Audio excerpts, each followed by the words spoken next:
Um, we'll try to schedule these at a time that meets your schedule.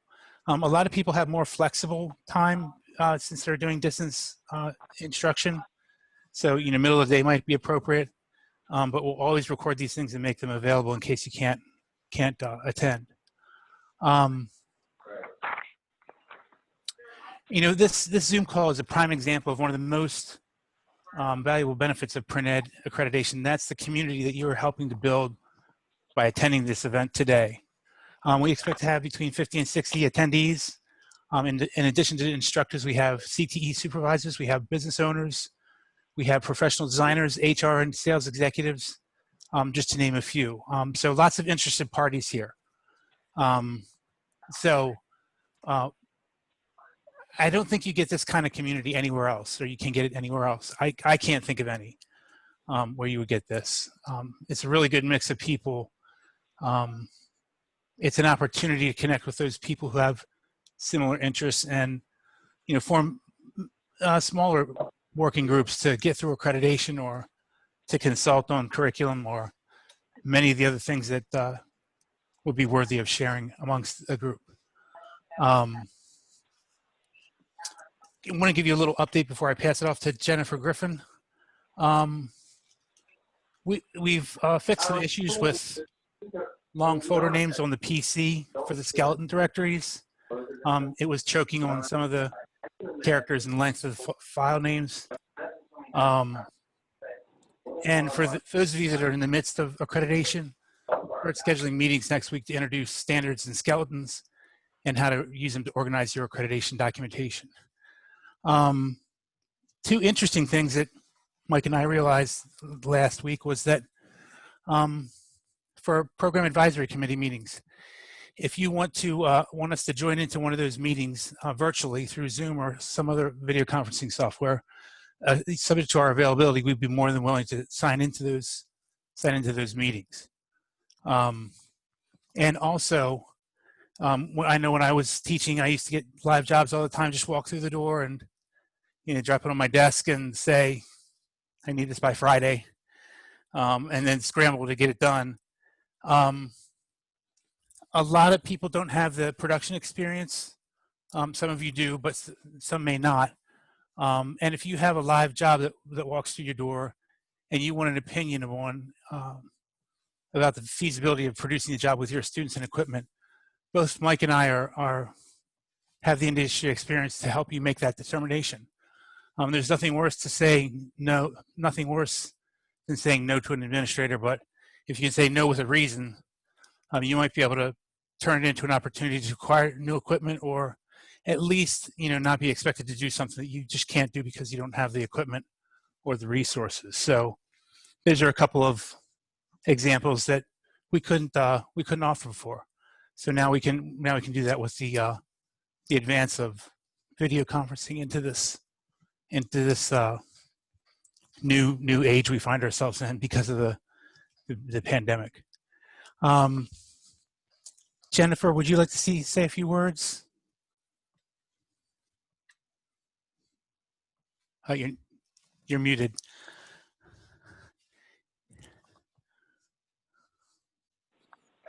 Can you hear me now? Yes. Okay, I'm sorry. I'm once again having technical difficulties with Zoom. My computer does not like it. I have no idea why. Good morning. I'm Jennifer Griffin. I am the Career Programs and Apprenticeship Specialist for the Maryland State Department of Education. I am the lucky person at the State Department who gets to work with Print Ed.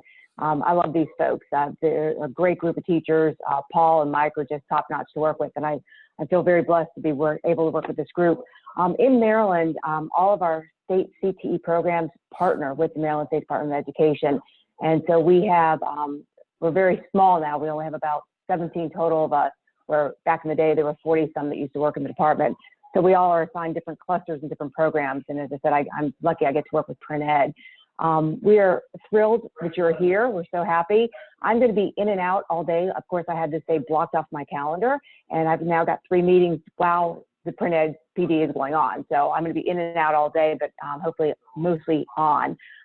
If you need anything, please let us know. If you need resources, let us know. We're happy to help, and we are so excited that you're here. I had my instructional meeting yesterday, and we were talking about things that are going on. And I said, I want to tell you, I said, we have 57 people signed up for Print Ed, professional learning. That's fantastic. You know, I remember when I started doing this about 3 years ago, I think we had about 12. So I'm thrilled. I'm glad the numbers are going up, because once you have a big community like this, you all can actually work off each other and really share resources and have a great learning community. So good morning, everybody. I'm glad you're here, and enjoy the day. We've got some exciting things planned for you. So thank you.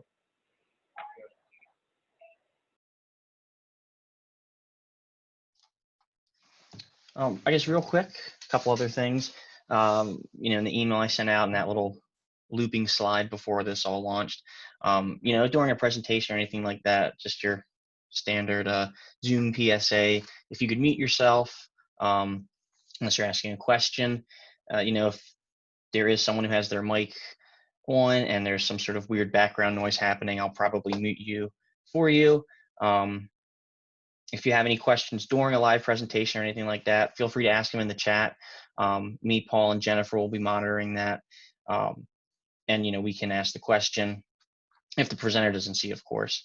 And yeah, like I also said, video is very much encouraged. So I see a lot of you out there. This is great.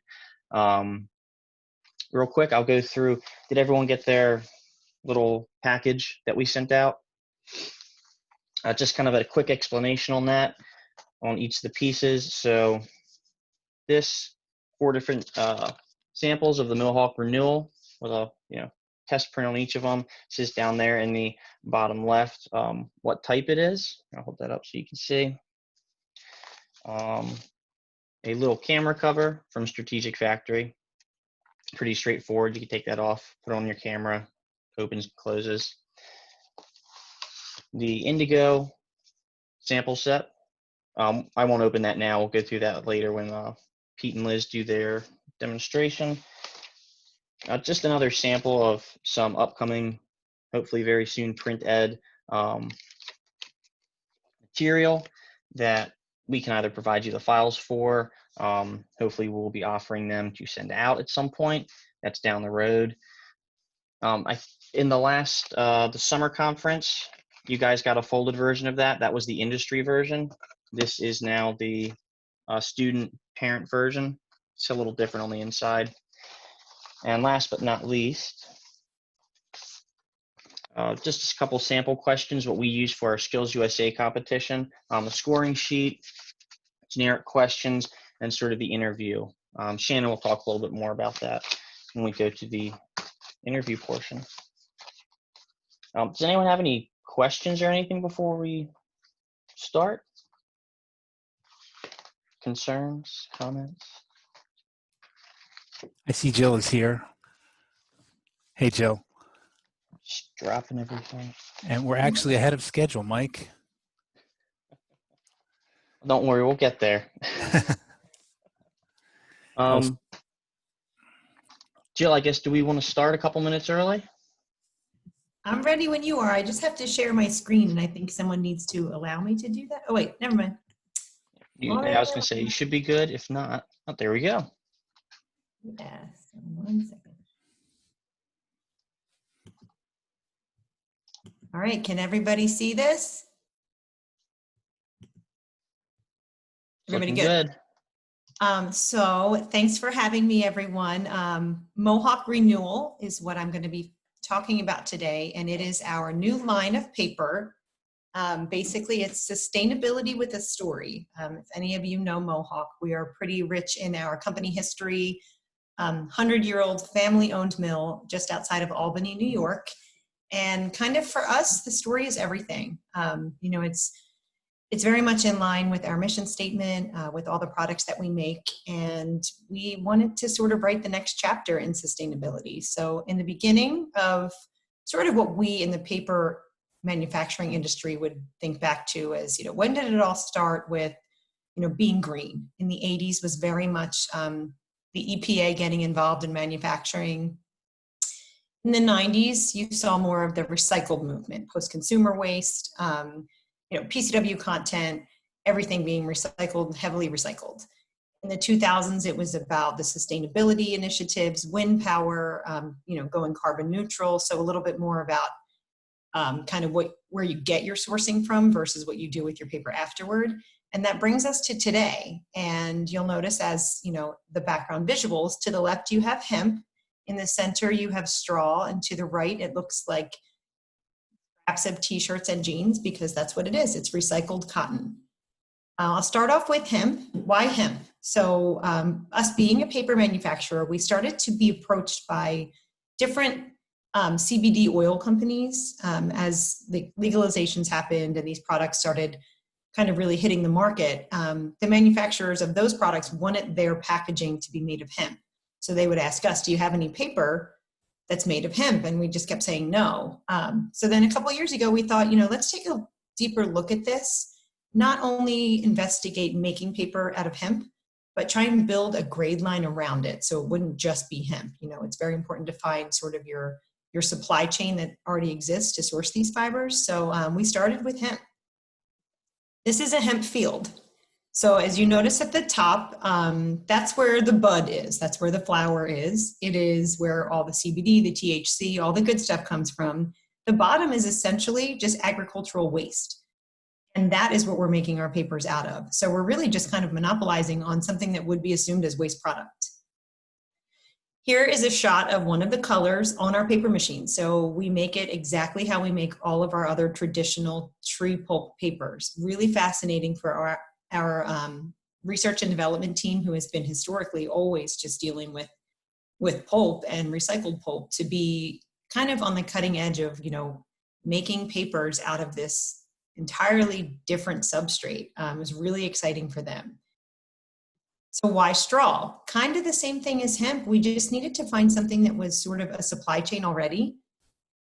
This is an aerial shot of a wheat field, and straw is the byproduct, the waste byproduct of wheat farming. Every year the farmers have to either burn their fields after the harvest, or they underfarm them, like under the soil. That's not great it adds to soil erosion. And as you can imagine, the burning of the fields, while it's not bad for the soil, it's quite bad for the atmosphere. So instead, now they've created a supply chain. It's in the Pacific Northwest, is the partner that we've partnered with. So we essentially buy their waste, which is straw, and then we make paper out of it. This is, again, a shot of it being made on the paper machine. And when we're making this at the mill, the entire mill smells like a barn, which is kind of funny. But again, just really kind of cutting edge, nothing's ever been done like this before in the paper industry. Why cotton? This is made from recycled t-shirts and recycled jeans. And that blue color, we don't add any dyes to that. So that is just from the recycled denim. So it's a really cool visual texture when you see this sheet, because we don't add any dyes. So it has kind of a natural, sort of like, every sheet generally looks different to the commercial eye, but if you were to look at it under a loupe, each one is a little bit different, kind of like a snowflake. So one of the other reasons that we focused on these three is not only are they alternative fibers and they're renewable resources, but they're rapidly renewable. So when you think about, the hemp plant regenerates in about 90 days versus the life cycle of a tree is probably more like 20 years. The straw is just a yearly crop. And then with the cotton, it's just, once we found that chain of custody, it's already in process. So we've already found a supply chain that we can partner with. So it's just a little bit of a different kind of lens on what it means to be sustainable and looking at it in a different way, sort of broadening the horizon of our traditional, tree pulp manufacturing, which we are still very much married to. But, it's important to us as a company to try and create these new avenues for our industry, just to diversify. So that's Mohawk Renewal on a whole. And, there any questions or answers? The lineup is pretty standard with, our traditional parent size sheets. We have digital sheets, we have envelopes. Each one has a little bit of a different color palette, but really the essence of it is just to be not only sustainable, but a little bit, it's a little different and kind of the next chapter. Like I said, it's all part of kind of Mohawk's mission, just to keep evolving with sustainability and, you know, trying to find new ways to do things that can also be, you know, very much partnered with the mission of the planet. So any questions? I have two questions. Sure. One is I think now, hasn't cotton pretty much been used in many papers for a long time? And the second one I have to ask, I know some of my kids are going to ask, that with the, to verify with the hemp-based paper, if they burn it, it's not going to give them any high or anything, I assume. No, unfortunately not. They could burn it, but it's not going to do anything. Like I said, that the part of the hemp plant that has all the good stuff in it is at the top in that bud. The rest is just the agricultural waste, and that waste product is what we're making our hemp papers out of. So no fun stuff involved. And as for cotton, cotton has been used for, you know, I think it's one of probably the first things that people made paper out of.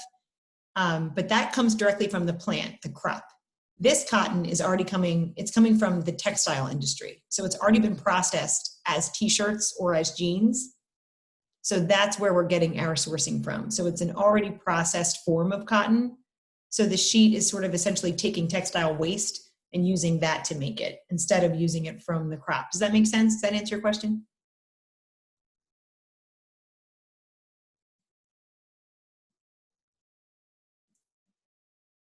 So yeah, that's the essence of renewal. You know, we have swatch books, we have, you know, inventory at the mill. If anybody's interested in getting samples, please reach out to me. I know, Paul, you can share my information, or Mike. Yep. I got a couple questions here in chat from Michael Bourne. He asked, are there any issues with the cotton fibers being reintroduced into the recycled paper chain? Nope, no. So these papers, as all of our other papers, have to go through a really strict quality control system before we, you know, release them as a commercial sheet. So they're basically, the formation of the surface would be exactly like the formation of any of our other sheets. It's just that the ingredients are a little different. There are some pulp components to it, so it's not 100% of these alternative fibers.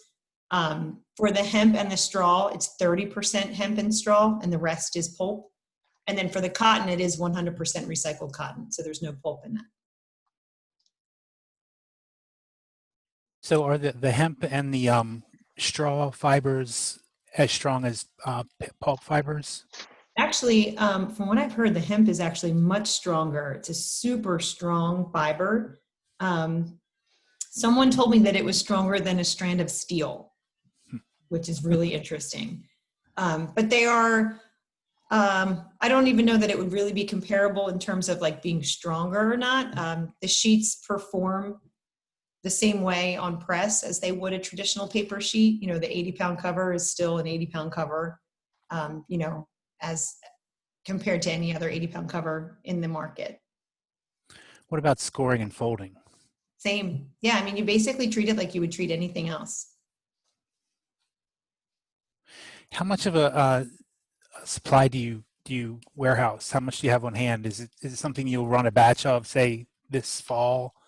And yeah, we have thresholds that we keep for all of our products, all of our SKU numbers. We keep a certain inventory amount. So that inventory threshold, once it goes below that, it triggers a run.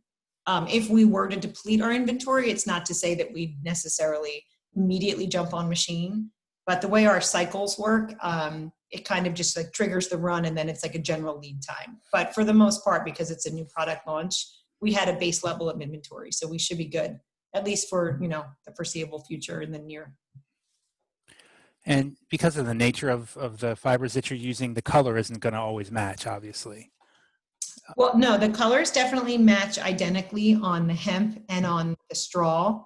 The cotton is where you might have some variable because we don't use any dyes to control that, but it would not be to the naked eye. It would be like under a loop or something. But the colors for the other ones are exactly the same every time. Great, thank you. I zoned out at the wrong time, but what you said with the hemp paper and the straw paper, how much is still wood pulp in there? What percentage? 70% wood pulp. And that's FSC certified and recycled. but it's 30% of it is the alternative fiber. I got a couple more questions here from chat. Jerry Watford was asking, are there limits on the usage of the hemp or straw paper and the types of inks that are used on it? Nope, you can use it. We have a full indigo treated range. So for our digital sheets, everyone has already been treated to run on the indigo. So it has that eye tone. So there's no additional time. And then for the offset sheets, they can be run on any regular piece of machinery that you would run without, you would never even know it was a different type of fiber to run it on a machine. That's great. How does letterpress work on that? Have you seen any examples Beautifully. of? I've actually had some colleagues who have their own little kind of miniature letterpresses, and they've done just some test work on it. They've made little greeting cards, and it looks gorgeous. Awesome. Now, instructors out there, do you think you'd have any trouble buying hemp paper in your school? You think there's a level of understanding these days that people are open-minded enough to know that they're not going to smoke it or anything like that? You see any? They would be very disappointed. No, you think it would be, everybody thinks it'll be accepted? No questions? Nah, I see Tamara shaking her head no. In corrections, I think we would be big challenge selling that, but I love the idea. I think that is so neat. That's great. Another question. Glenn's asking, do you have a video that the teacher should use in class, basically covering or describing all the information that you just talked about? I don't. I could maybe make one, or I'm open to jumping on a Zoom like this. If we can ever be in person again, I would be happy to come in and kind of go over it. We didn't do any kind of like commercial marketing video for it. I could do an amateur video if you wanted, but. What's the name of the resource that you have online? Mohawk Connect? Yes, Mohawk Connects with an S on the end. So mohawkconnects.com is our landing page, and there's a ton of information there. Yeah, there's an especially good article about designing. Mike, you posted it somewhere. Do you remember what that was called? Yeah, I shared it on our printed LinkedIn and Facebook page. I think it was 5 key things to consider when designing for digital print. Very good article. Very, very good article. Good resource overall. I just sent the link into the chat there. Let's see. Is that another question from Michael Bourne? How does the price compare with standard sheets? It's definitely considered more of a boutique sheet. It would be, if anyone's familiar with like our Superfine or Curious, it's not going to be down in like offset or opaque pricing. So it's definitely going to be considered a specialty grade. And there's small packs available. So with the idea that maybe the jobs wouldn't be really huge to begin with, we have 50 sheet packs available, which has been received really well from the market. Because then, you don't have to buy 500 sheets if you're running a small job. Correct me if I'm wrong, Jill. I talked to Lindenmeyer Monroe, Mm-hmm. and they said that Mohawk prefers that the initial purchases of these sheets come from the website. Well, Lindenmeyer has, they've really stepped up as a really great partner to us. So they are a preferred partner. If I think it's going to be, if it was a really small, say you wanted to buy like 20 sheets or something, the website would make more sense to buy it from there. But for any kind of, more substantial purchase, they have small packs available, and they have deviated pricing. Okay, great. For being specialty partners. I would just like to, throw in that I'd second about having a little video or access to your slideshow there, because while I love the idea of you coming video into our class, we have like 8 different classes during the day. And so having you 8 different times to connect to, that could be unwieldy for you, I think so. Yeah, I mean, no problem. Let me look into it. I'll see if I could just throw something together quickly. There, keep going down the list. Scott's asking, is the paper recyclable? Yes, it should be just regularly recyclable, just like any other paper sheet.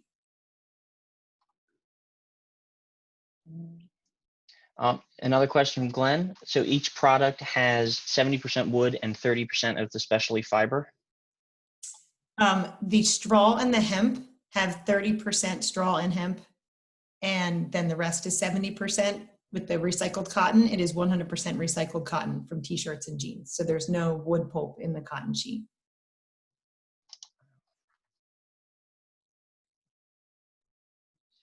Oh, another question. How do they work on photocopiers? Good question. That would be probably just, I mean, they're all uncoated sheets, so it should be totally fine if you ran it through there. I don't know that we have ream packs, so it might have to be something that you would cut down and kind of piecemeal yourself. But as long as it's just a regular toner based application, it should be fine. But I would always recommend testing first. Digital presses, it will run on any digital platform, and it's already specifically been treated for indigo. Yeah, for a desktop printer or something like that, you're going to want to look at the heat settings in your print driver and run some tests on that to so you can accommodate the thickness of the paper and the time that the fuser stays in contact with the sheet. I don't know about everyone else here, but trying to pull those burnt little pieces off the fuser because you had the settings wrong is never fun.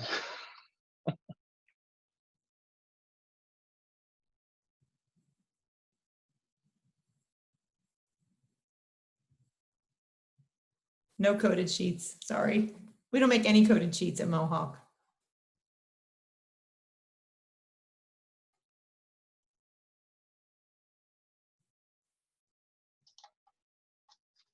Any other questions?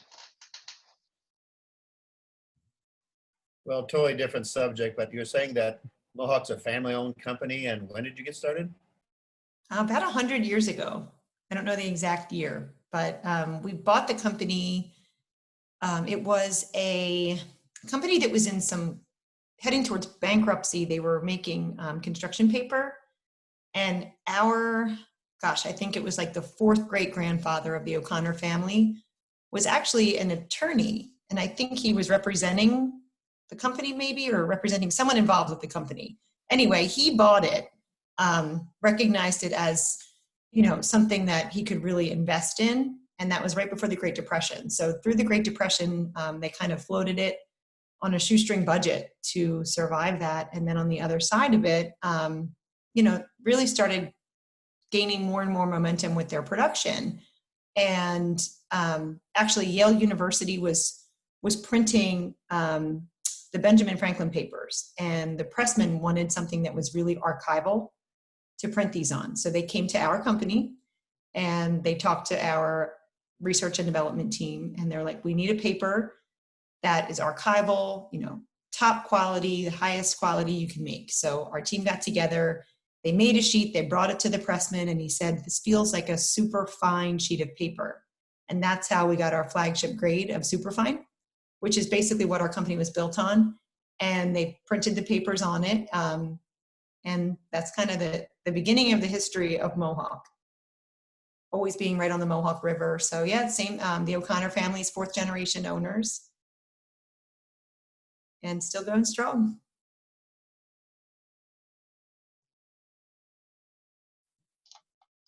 I have another question here.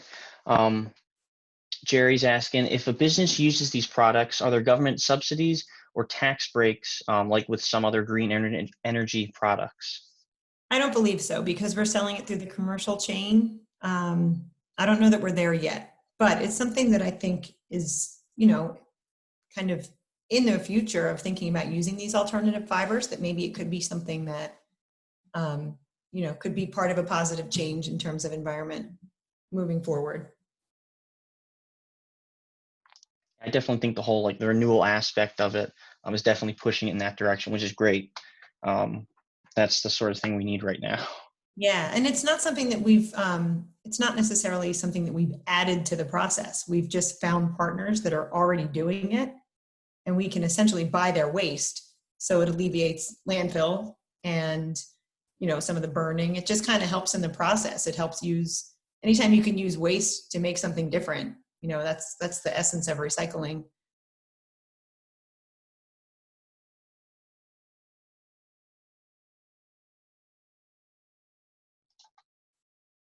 Any other questions?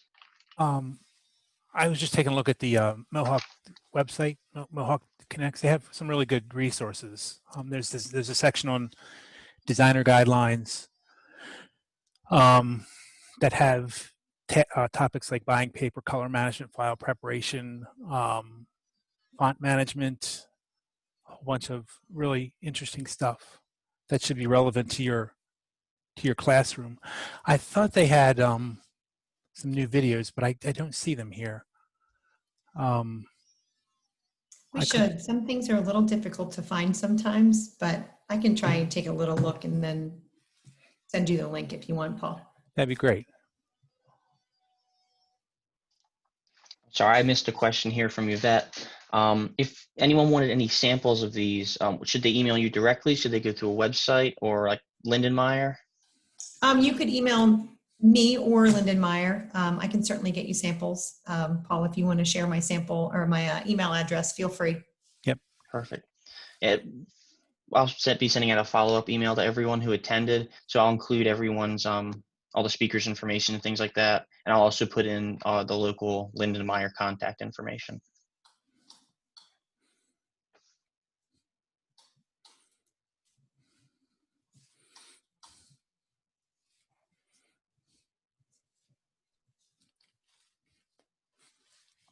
Okay. Anything else before we let Jill go? Well, thank you, Jill, for coming to our Zoom meeting today. We really appreciate it. Thanks for having me. You're welcome. And Absolutely. Thank you very much. we'll share your contact information. And if anybody has any other questions, they can contact you directly. Great. Thanks, Jill. Thank you.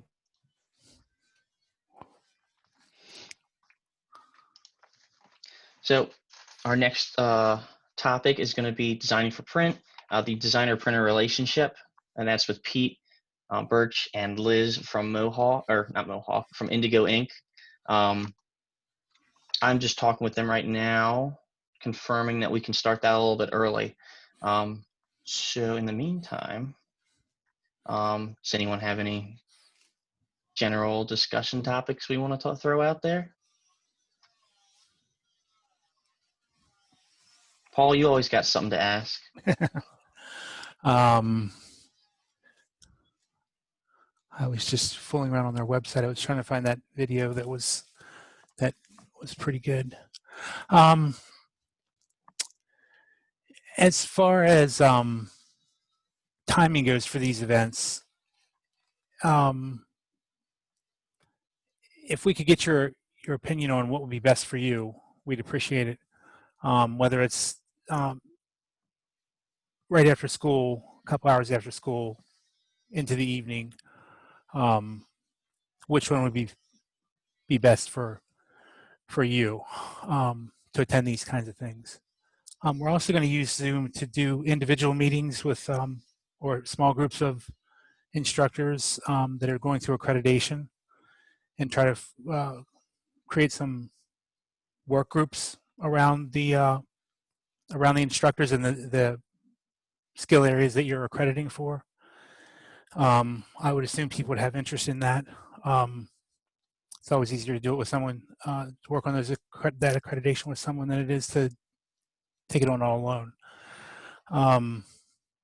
We did something like this 10 years back in Maryland, where we had a group of teachers that were going through the accreditation process, and we met for once or twice a week at like 7 to 9 or 7 to 8:30, which was good for everybody in that particular group. But if you're interested in a group, let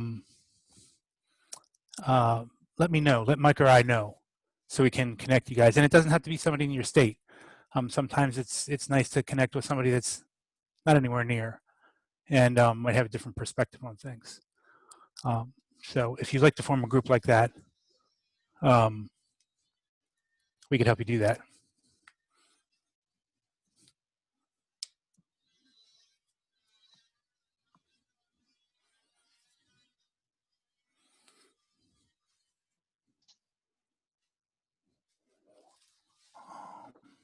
In the meantime, I'm going to put up a little splash screen here. And Pete, I guess once you confirm with Liz, we'll jump on. If anybody wants to take a break now, get a drink, feel free to do it. I'm just waiting on Liz here. And once she checks in, I'm ready to go. Not a problem. All right.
I just posted a link to a website that I found recently. It's called thefuture.com. And there's a young man named Chris Dew, and he is a really good presenter. I think he would connect with your students pretty easily. They have a great section on logos and critiquing logos. They actually have a design competition for logos, and the Chris goes through the critique of the whole thing, and it takes, I think it's like 30 minutes or something like that. But he gives some really good insights on the design of the logos. So you can, if you can take a look at that.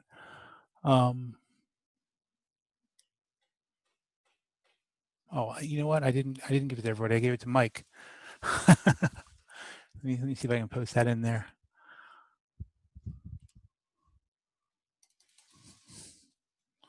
Let's go to everyone here.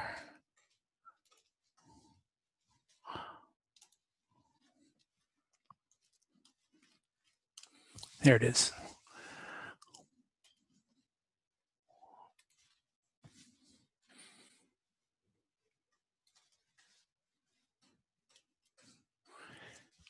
And if anybody has any other resources that they've found interesting lately, just pop them in the chat room, or just speak up if you want to share them while we're waiting.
Michael Bourne, are you there?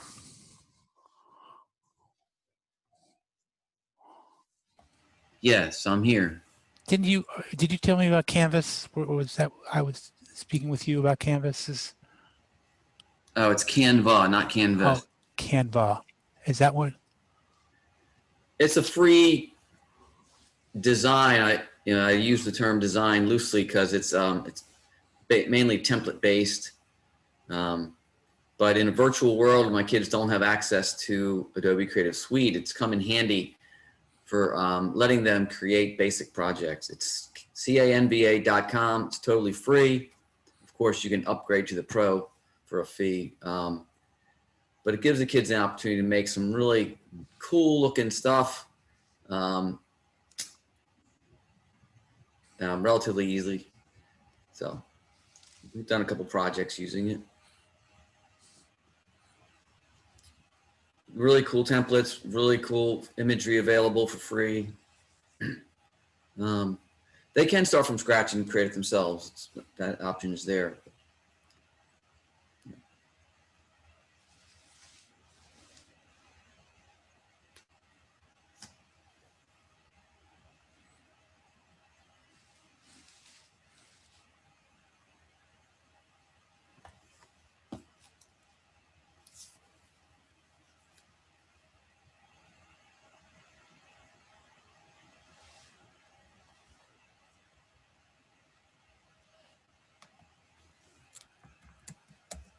I just wrote down Gravit.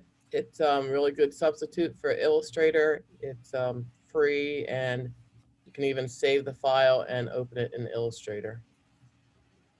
So I believe it's just gravit.com. I'll double check that and put that in there. I think it's Gravit Designer is what it's called. Yes, Gravit Designer. Yes, that's it. I use it with my students too, because they have Chromebooks and Adobe won't work on Chromebooks. So, Right. and it's a great vector graphics. They have some good videos. They're not great, but good.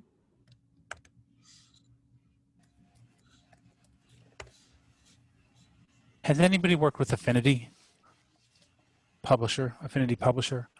It's really strange because it came out of nowhere about a year ago, and it looks like a really put together suite of Photoshop replacement and Illustrator replacement and InDesign replacement. It's like $20 for a copy or something like that for one of the programs. But it looked really, really professional and commercial-like. They say that you can open up their files in InDesign. I haven't tried it yet, but I thought that was interesting. I think it came out of the UK somewhere, and I'm just surprised it stayed off the radar for so long because it does look very put together. Affinity Publisher.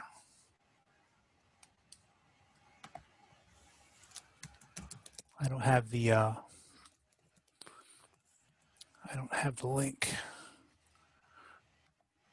Our IT department here in Indiana reached out to Adobe, and they have granted all of our students free Creative Cloud through the school year due to the pandemic.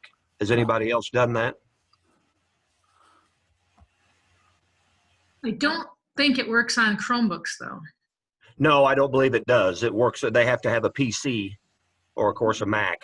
My But system found a way around it. It is not by any means perfect.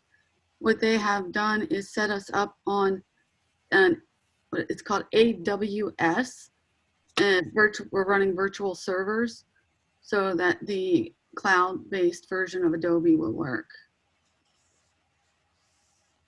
That AWS tends to be slow. Oh yeah. Since it's making a virtual server, and it depends on the processing of the hardware that the server is on. So we looked at that as a kind of a collaborative resource, but it was just too slow. But I mean, if that's what it takes, I mean, you're gonna have to put up with the speed, I guess. Exactly, and right now they don't have enough virtual servers, so we have a 1 hour time limit. And if they don't save.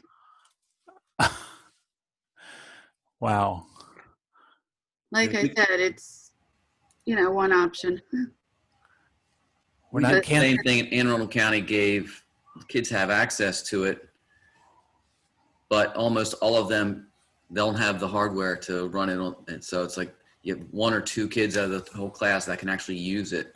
It's tough to teach that in that situation. So Right, that's why the server's better than nothing. But I actually did summer coursework that I created just for like intro to Photopea and intro to free online animation software. I was going to put the links in there if anybody wants to take a look at them.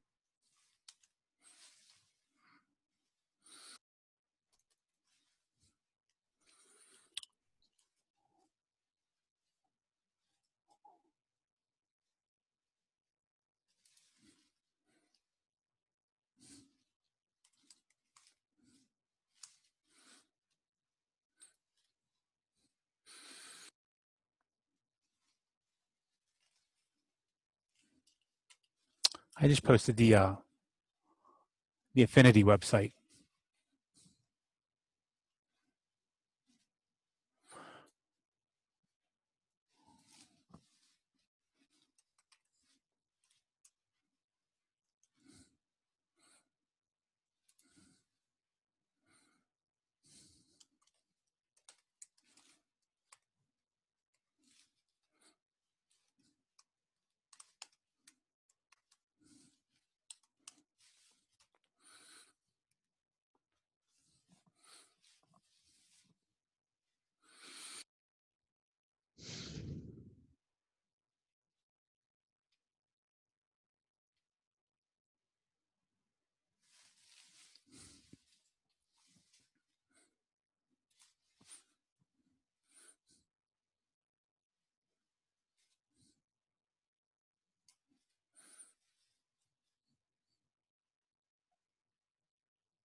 I'm just gonna go ahead and post the whole folder so people can look at it because it's got stuff on Inkscape as well.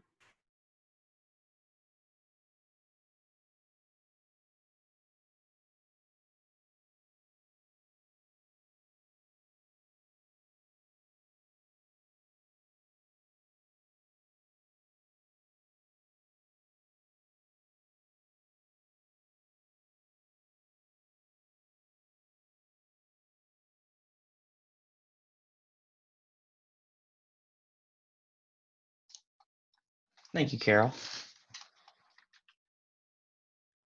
You're welcome. I'm gonna try and organize it a little more.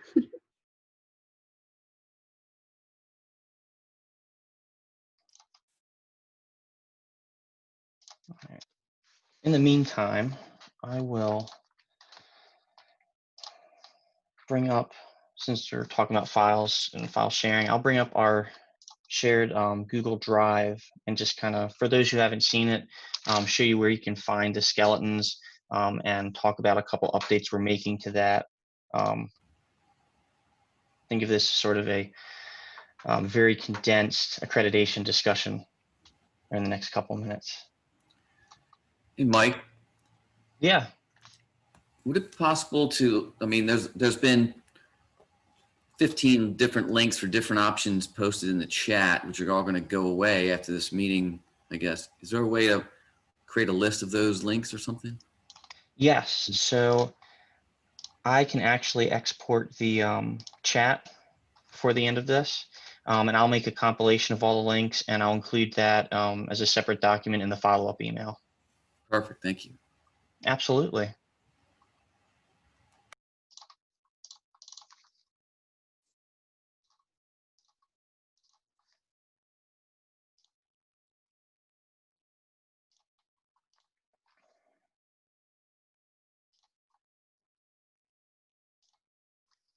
There we go. Can everyone see that drive? So, you know, we're still populating all of these, but to what Paul's point earlier, he was saying here in the printed skeletons, right now, you have, think of this as your digital or virtual version of your binders that you have. So you have your standard, the full standards and evaluation, and you have each of the individual categories there, each of the individual competencies. So I'll just open one up real quick. So if you go in there, you have digital production printing, all the different subcategories, and then each separate competency, you would go in and then you could fill that with all of your lesson plans, activities, anything that would relate to that competency. So instead of having to print it out, put it into the binder, and then ship the binder, you can just populate these folders and then send it over digitally, upload it to a drive, Dropbox, anything like that. This is how it looks right now. Each of them are separate. I'm going to be working in the coming weeks to essentially take all of these and place them in the appropriate 3.2a folder. Well, I believe that's what it is, 3.2a, just to make it easier. So all you have to do is download the standards and evaluation guide and then delete whatever folders you don't need out of there. So that's the skeletons. And then again, the resources, sort of the same setup. If you go into here, and we're still in the process of, oops, why is that like that? We're still in the process of adding things to each of these folders. Let's go to industry overview.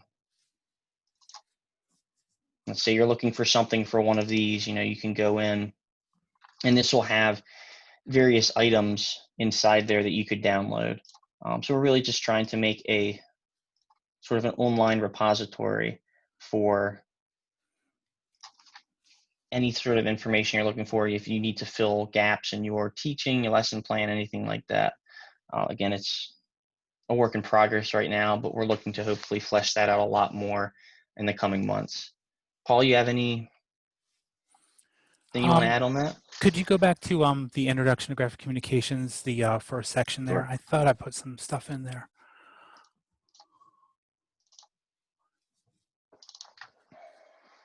and Keeps doing that. industry overview. And number 1, the graphic communications industry.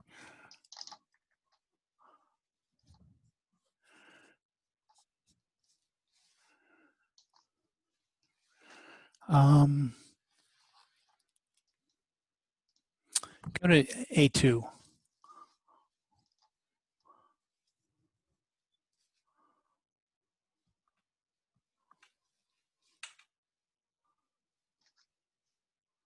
And is there anything under resources? Oh, there you go. There we go. So this is the resource from Printing Industries of America about the number of industry locations, how many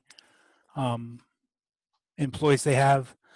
Let's go down to one of the data pages, Mike. Keep going. The front part is just an explanation of what the statistics are. Keep going. And here's the list of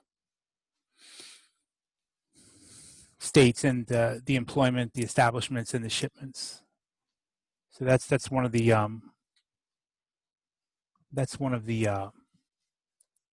competencies that you have to satisfy. So this should have this will have all the data for all the states. It says 2018, and that's because the Census Bureau generally runs 2 years behind with their statistics. So 2018 is the latest one that they have available. So, and Mike, go ahead and go back to a directory.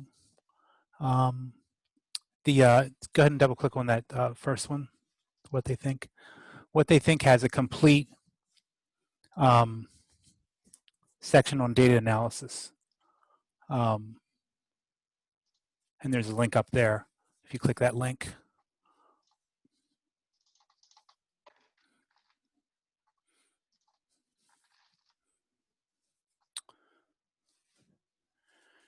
And it has some interesting industry data there.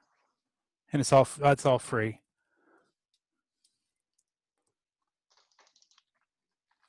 I'm going to copy that and put it in the chat.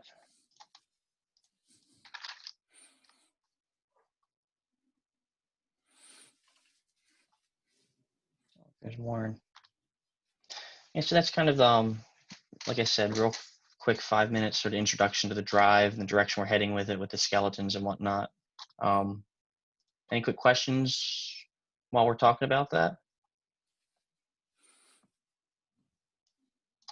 So do we just download the drives when we're ready to start populating that information and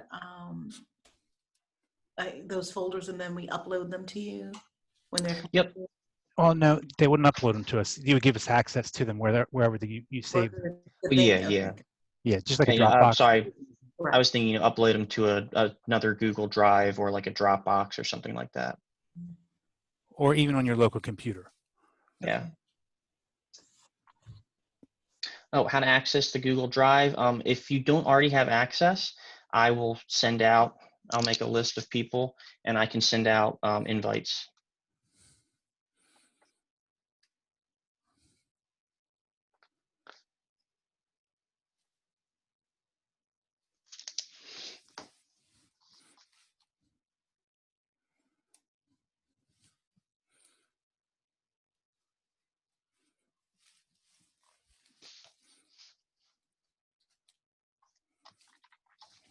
I like Glenn's background.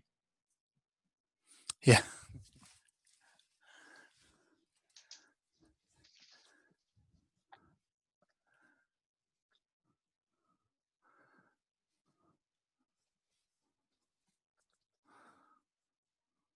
Mike or Paul, can one of you tell me how to access the Print Edge Facebook page? Because when I search it, I'm not coming up with it. Look for Print Space Ed.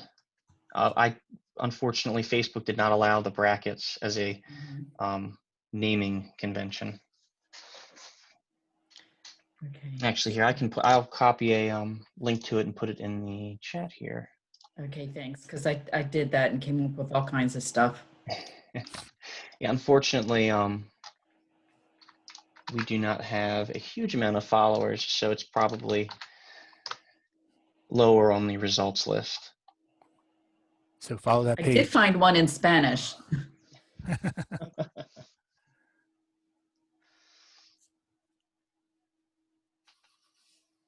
I see Richard Queen has joined.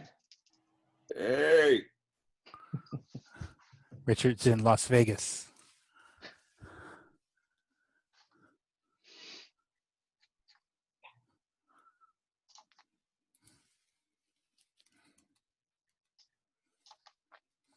Uh-oh.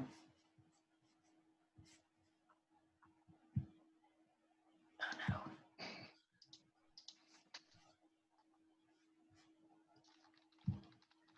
Oh, there we go.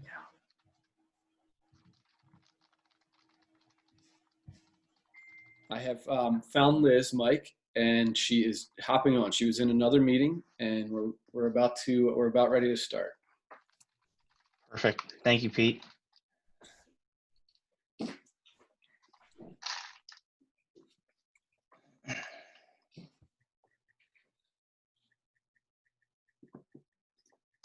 I guess in the meantime, start with introductions. I met Pete through the Production Club of Baltimore, and he is a wonderful designer and a wonderful human being.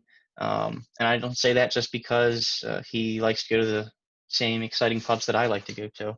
But Pete, you want to say a little bit about yourself? Sure, yeah, I'll give you some background in the presentation, but like Mike said, I've been a member of the Production Club of Baltimore for about a decade. I've been on the board of directors there. And that's like a local organization that hosts some networking events for designers and printers and people that love print. It hosts some educational sessions. And we kind of just loosely put things together that we think are relevant to the community. There's probably a lot of overlap with this community. But that's how I've gotten to know Mike and Paul through the years. And Mike reached out to asked me to talk a little bit about my graphic design practice in conjunction with Indigo Inc., who is a local printer. I had to cut it on. They damn bad. Hey. Oh. And so we put together a presentation here that we tried to keep it a little high level with just some best practices, and then there's a little bit of extra technical stuff towards the end. But some samples I think were mailed out to some of the earlier registrants because print, as we all know, is meant to be experienced in person. It really doesn't communicate so well on the screen sometimes. So if you have some samples, I would dig them out now, that the ones that Mike sent ahead of time, and we're going to talk about each one of those as soon as Liz is on. And actually, I just linked the Production Club Facebook in the chat as well, if you guys want to follow that. Unfortunately, we haven't been able to put on any events recently due to the pandemic, but I'm sure once we are able to, we're going to come back and be hitting it hard. Right, Pete? Hopefully, yeah. We were scheduled to have our big event in April, and we were meeting the day before the lockdown started in March, putting the final details together for that event. We usually have about 20 or 30 vendors, and it's usually paper companies and printers and all types of specialty production shops. I know that Mohawk was going to be there. They're a big supporter of our club. So yeah, it's kind of disappointing that all of that has stopped, but we've got ideas, and it's really fun to participate in a virtual meeting like this with everyone. Kind of been craving this. I work in a loose network of creatives. Mostly all of us are from home, and so I spend a lot of time on Zoom, but I definitely miss speaking and meeting face to face with people. Hello. Hey, Liz. There she is. Liz, how you doing? Good, thank you. How are you? We're doing well, thank you. So Liz, I just gave a very quick little introduction to who we are. Okay. And I don't know if you want to save your spiel for the presentation or if you want to give a little background on who you are. I don't know if you've got that planned for the pitch, but I'll do the few second version. okay. Sorry, my computer just updated something. Yeah, so I'm Liz Richardson, and my husband and I own Indigo Ink, which is a local printer here in Columbia, Maryland. And we've been in business for 17 years, so we've been around a little while. And we've always been digital, which is a little different than some printing companies who either are offset or have transitioned to digital over time. But we were digital from the very beginning. And that's who we are in a nutshell. I'm gonna pull up our deck here. Let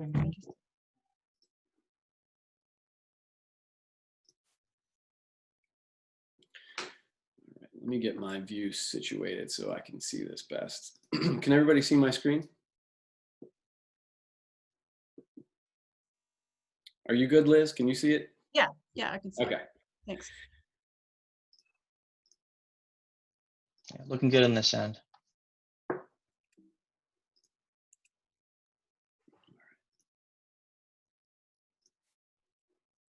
All right, so we're going to be talking about the designer-printer relationship, and a lot of it's going to be anecdotal. It's going to be about specifically my relationship as a designer with Indigo Ink. And we're going to talk a little bit about pitfalls, best practices, and really opportunities to make design shine. So I broke this into two parts, and it's really going to answer these two questions. Why do designers need to form a solid relationship with a printer early in their creative process? And how can you leverage a printer's capabilities to enhance your design? And some of this may be common sense, but I try not to take any small bit of advice for granted. We'll try not to go too far down the technical rabbit hole. And for further technical details and file prep, Indigo Ink has a really great FAQ on their site, or you can email them with specific questions, and they've got a team that can really guide you through some of this stuff.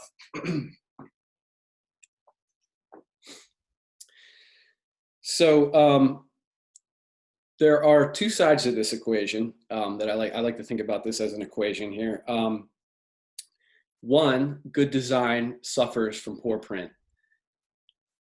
So, I experience in my everyday life, we all encounter graphic design, but examples of this are, getting cheap, flimsy paper being used in a mailer or a menu, dull images in a brochure, crucial elements lost in the gutter of a magazine or book, just poor legibility. And all of this influences the brand or message you're trying to communicate. So you can have this amazing design, but if it's not printed well, it's really influencing and suffering the brand message. And I wanted to point out that obviously you don't want to work with a printer that's going to give you poor quality, but also you could be working with a printer who would normally do very high quality, but if the communication breaks down, you might not get what you think you were going to get. So it's not necessarily a quality issue, although it may be on your end. It's just you just didn't get the end product that you really intended to get. Yeah, and so the flip side of that is simple design can be enhanced by amazing print. And so on the left here is just like this really simple graphic, a line graphic that I did. And we turned it into this pretty nice high-end notebook cover on the right side. And you'll see we've foil stamped that line graphic. We've printed white ink on a nice, rich navy blue stock. So this is an example of how print can really elevate a design.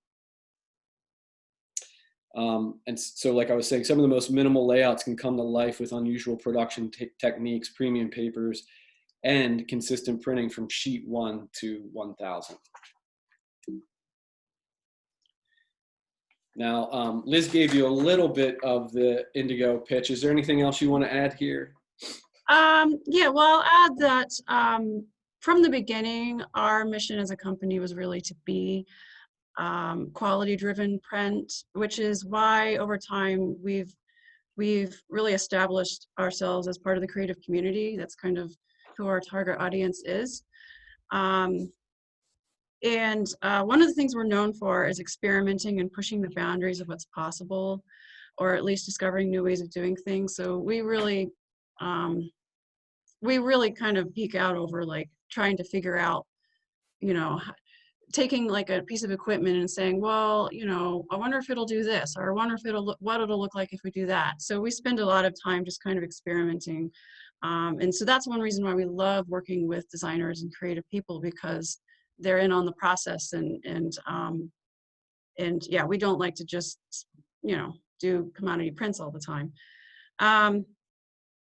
Also, we are, Matt and I are outdoor enthusiasts, and so that actually has been kind of a driving force for our dedication to sustainable business practices and printing practices. So that's a big part of who we are as a company. All right, and then a little bit about me and my design studio called Black Birch. We specialize in branding, advertising, and graphic design. I started the studio in 2017. Prior to that, I was a creative director at an agency in the Baltimore area. So I have 17 years of agency experience, and I'm learning a whole new realm of skills as an entrepreneur now with my own shop. I still get excited by really, really cool production techniques. And here's a couple of the pieces I've done in the past 2 or 3 years. My favorite print items are some of these really elaborate deluxe editions of albums that are getting released right now. And I'd love to geek out over the unboxing videos. And I go to the booklets and flip to the back where I can read who the art directors are. So I still really have this strong passion for print. I've expanded into digital and video, but my passion still lies in print. And like Mike said, I'm on the production club of Baltimore Board of Directors. That's just how I continue to build my network of people to rely on, like Indigo Ink. So I have a little 1-minute video that sums up what I do at Black Birch, and it highlights some of the work that I've done with Indigo Ink.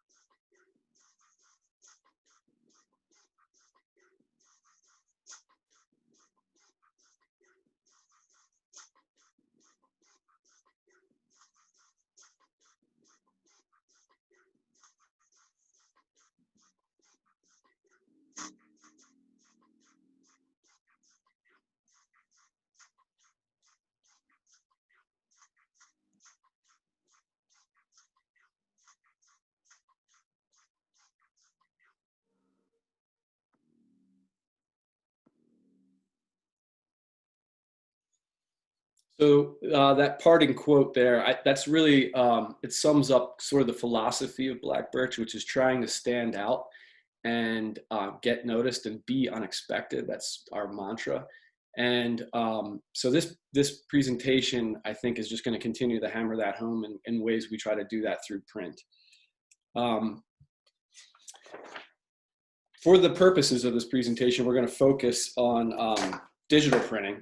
That's, like Liz said, their niche, and I'll let her kind of give you the quick overview, just so we're all on the same page.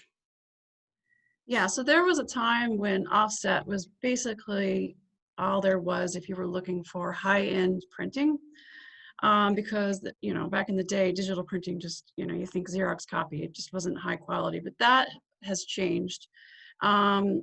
And especially with the HP Indigo press, which is the kind of press that we use. And the name is a coincidence. We came up with our business name long before we even knew an HP Indigo press existed. But anyway, so the decision for going for a customer, why they would go offset versus digital, now mostly revolves around the job type and the quantity. It's generally more economical to go digital for runs that are less than 1,000 13 by 19 sheets. That's kind of an approximation. But also jobs where you have variable images, you're pretty much always going to want to go digital instead of offset. And that's one of the advantages of digital, is that there is no plate making process. So every sheet that goes to the press can be a different image. Yeah, and I think one of the amazing observations that I'm seeing, especially with Indigo Ink, in the past few years, is this narrowing of the gap between digital and offset, the quality and the capabilities. It's just, it's really starting to catch up to a degree that I can't tell the difference sometimes. And just the paper selections and some of these specialty techniques that we're going to get into with this presentation are really making digital printing and offset, like I said, narrowing the gap. All right, so this is the crux of our presentation, and it's geared toward designers. Why contact a printer early in your process? And it's really a matter of blowing your client's mind or the death of your project. We have a couple anecdotes to explain this, but I can't stress this enough. Getting your printer involved at the ideation stage can really elevate your project, or if you don't, the flip side is you can be left hanging at the last second with an incomplete job or something that is poor quality. Yeah, and I was just gonna throw in an example that actually just happened to us a few weeks ago, where we have a client that we've been working on a yearly project for the past several years, and this year they changed the specs of their project and didn't communicate this to us until the very last minute when they were placing the order and needed the quick turnaround that they were used to getting. And because we weren't involved early in their decision-making process for what the specs were going to be, we didn't have an opportunity to let them know that, well, the change in specs actually are going to make this not as easy to turn this project around quick enough because it's much more complex now. So basically, this created a situation where they were in danger of not meeting their deadline, and we were able to kind of work around, do some heroics on our end. But had they involved us earlier in that process, we probably would have avoided stress on both sides through this project. Yeah, so we examined this question with 4 categories. The first is specs. And what we mean by that is what elements of your project do you have ironed out and that you're going to be bringing to your printer. Then we've got capabilities. What can your printer actually do? They all can't do the same thing. So you need to figure out which printer is going to be right for the job. You need to be talking about timelines. When is the project due and what do you have to do to get it done on time? And then really customer experience is the wild card here, and it makes these other 3 things almost irrelevant. Because if this element is not working, the whole thing is going to fall apart. So as a designer, what is it going to be like working with this printer is basically what customer experience is. So let's dive into each one of these. We'll start with specs. And this is preventing, this is all about preventing uh-ohs when you take your project to the printer. Let's see here.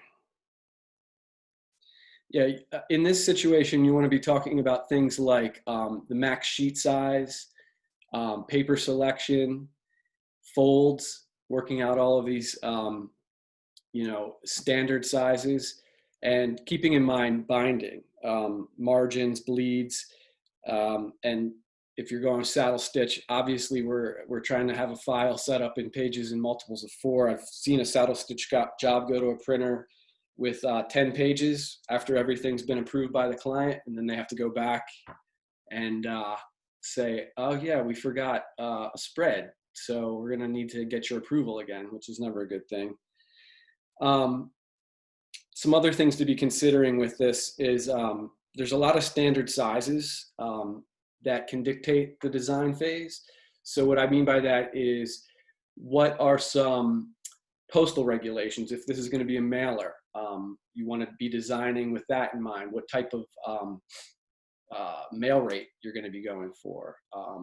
You know, I generally am designing at a 6x9 finish size so that I get that mail rate. The other thing is envelope sizes. If you're going in an envelope, there's a whole bunch of standard sizes, and you want to make sure your piece is fitting snugly into that envelope. The video that you're seeing right now is actually a mock-up of the trifold piece, the Error 2020 piece that we mailed out ahead of time. I typically like to just do a blank folded piece prior to designing anything on screen, just so I get a sense of how you know, the panels are going to line up and the folds are going to work, and the physicality of the piece. Just by holding it, you can get a sense, oh, I think this needs to be a little bit smaller or bigger or whatever it's going to be. Yeah, I'm just making sure I've got all the bases covered here. All right, so. And another reason to involve, oh, sorry. That's okay, Another go reason ahead. to involve the printer early, when you're deciding the size of whatever piece you're creating, is that the printer might have suggestions on another size that you may want to consider, because it might save you money. For instance, if the size that you're considering can only run 1 up on the press sheet, but if you just change it just a tiny little bit and we're able to get it up 2 up on a press sheet, then you know, you could be looking at considerable savings there. So the next section is about the capabilities of your printer and finding out what they can actually do. And this is what I call creating that wow factor in your piece.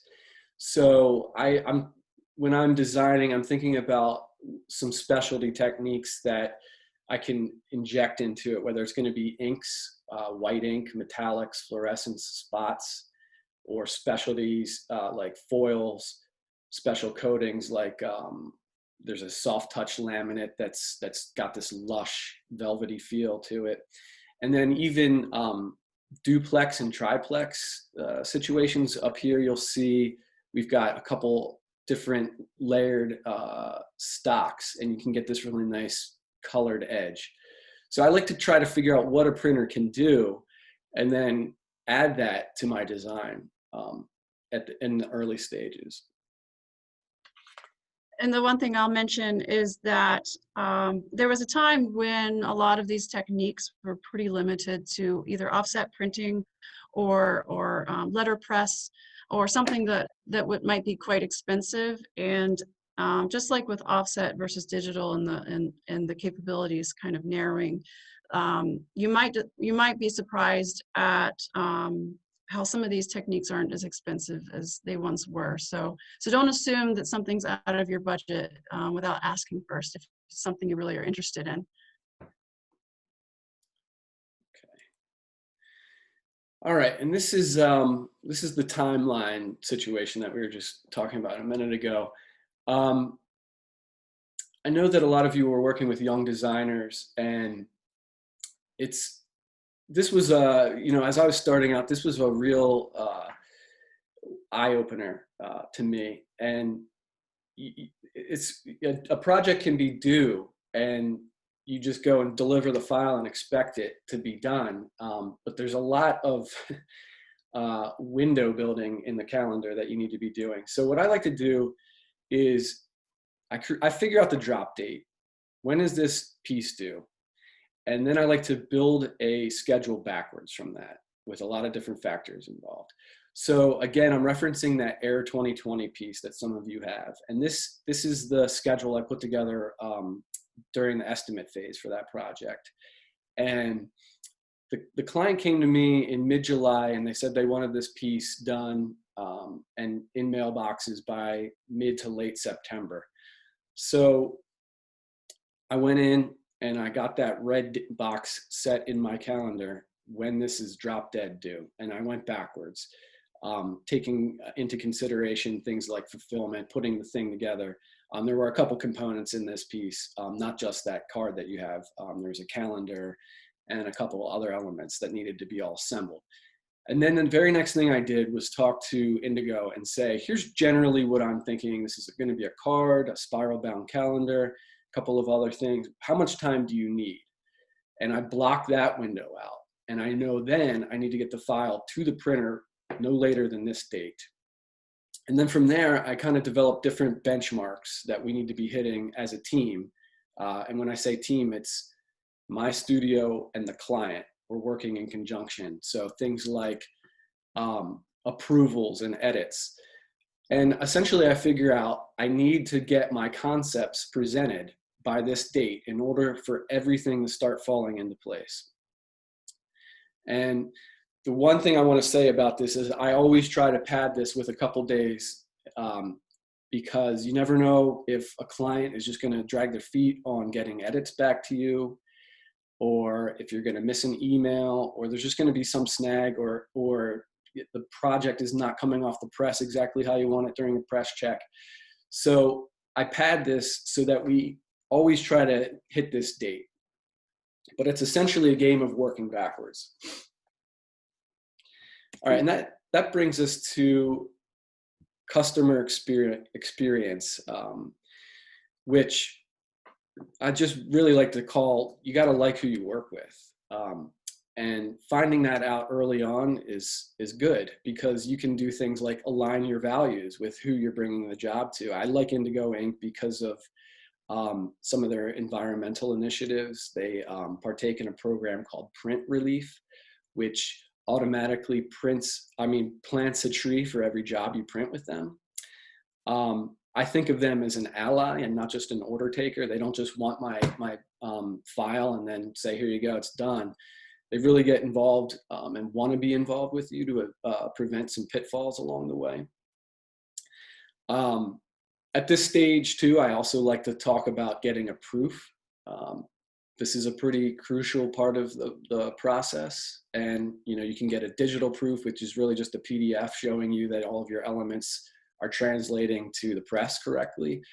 Or you can get a hard copy. Indigo is really great at just turning those around pretty quickly. And you can examine it for legibility and of course color. And then finally, for the young designers, price. This is where you're shopping around for the right price. We can come up with these amazing ideas and pie in the sky design, but if it's not on budget, it's irrelevant. And the other thing I wanted to say here about the ally versus order taker, and Liz briefly touched on this, there's two situations here that Indigo has really come through for me.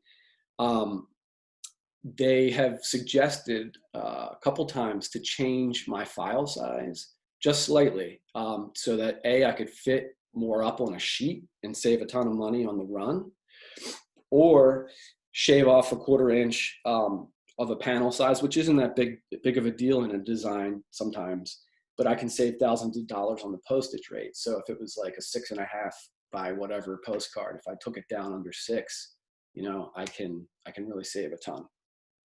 So it's those kinds of things. They'll catch a red flag for you and they've got your back. So now we're going to get into the case studies, which is an examination of some of the specialty techniques that Indigo specifically is offering.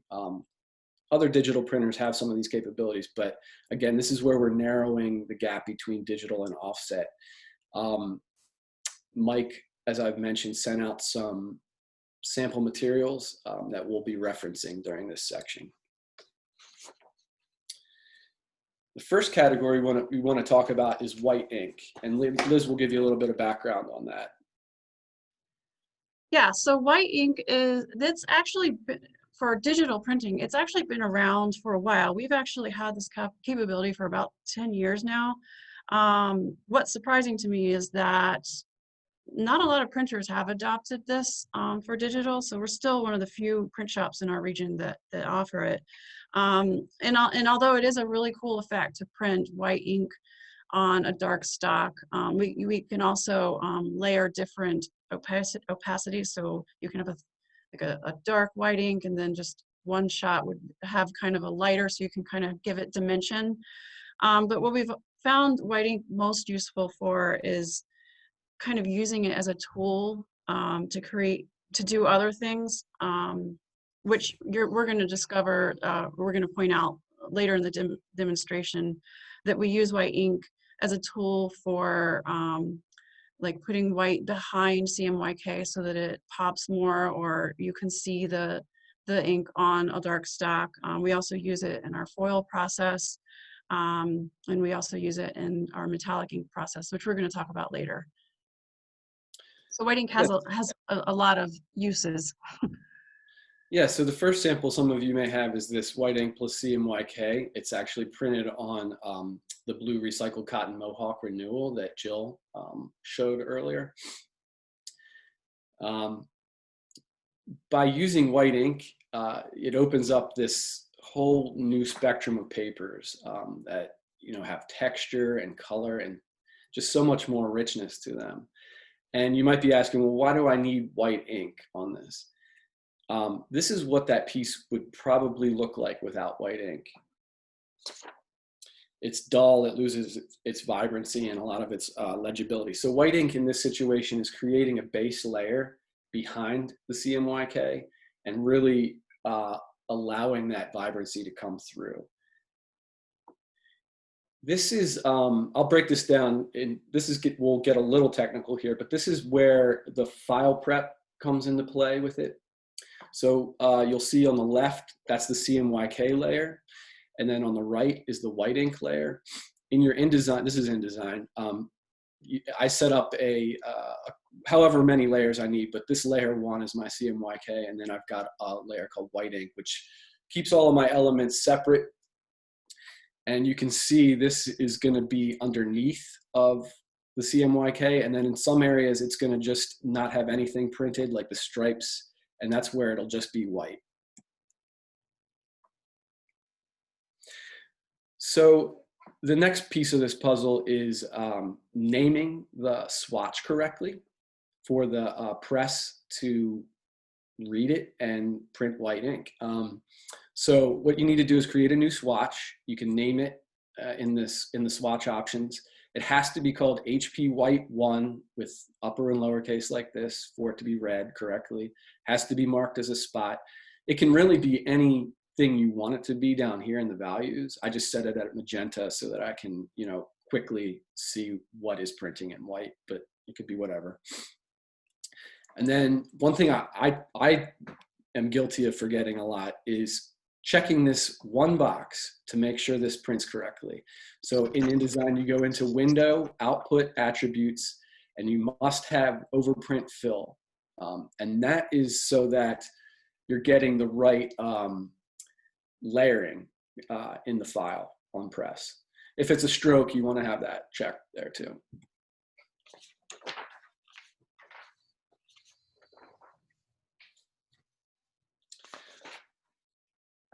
All right, so that brings us to our second case study, which is digital fluorescent inks. And Liz will give you a little bit of background on that. Yeah, this one is much newer for us. In fact, we're still kind of in the experimental phase where we offer it, but we're still not entirely sure how it's going to work because we've only done a handful of projects with it. And so far, we've discovered that green works the best, although we're still tinkering. So the green and pink, blue, orange, and yellow are HP sells those inks for us to use, but we've only ever used green and pink so far. And the pink to be honest, has been a little underwhelming, but we're still tinkering with it to see. But we've been really happy with the way the green turns out. And in this particular case, you guys have a sample of the fluorescent green on the white, or sorry, the Epic Black paper.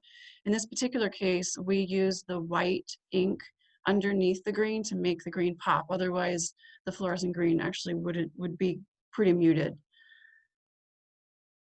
Yeah, I just love the simplicity of this piece and the vibrancy of it, and it in conjunction with white ink, it really opens up a spectrum of dark stocks and still allows that neon effect.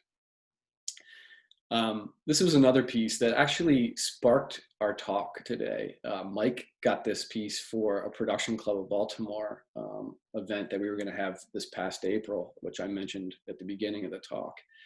And everybody passed this postcard around at one of our meetings, and the fluorescent was just eye-searing and really a cool factor. And I think it got everybody's gears going. So I designed this piece originally for a screen application. It was going to be probably some Facebook graphics, and then we decided we wanted to do a print run of a postcard mailer. And I knew that this really amazing RGB green was going to get flattened when it went to CMYK, and it wasn't going to have that punch that the screen had.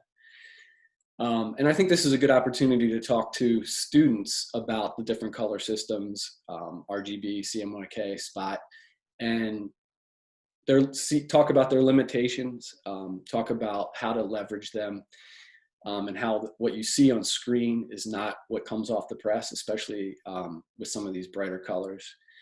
But when I realized that Indigo, at the time, this was like new technology that they were just testing a couple months ago.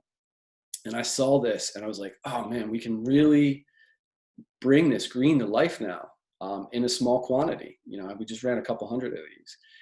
And so I think of this as a great opportunity to bring that vividness of RGB color on screen to print.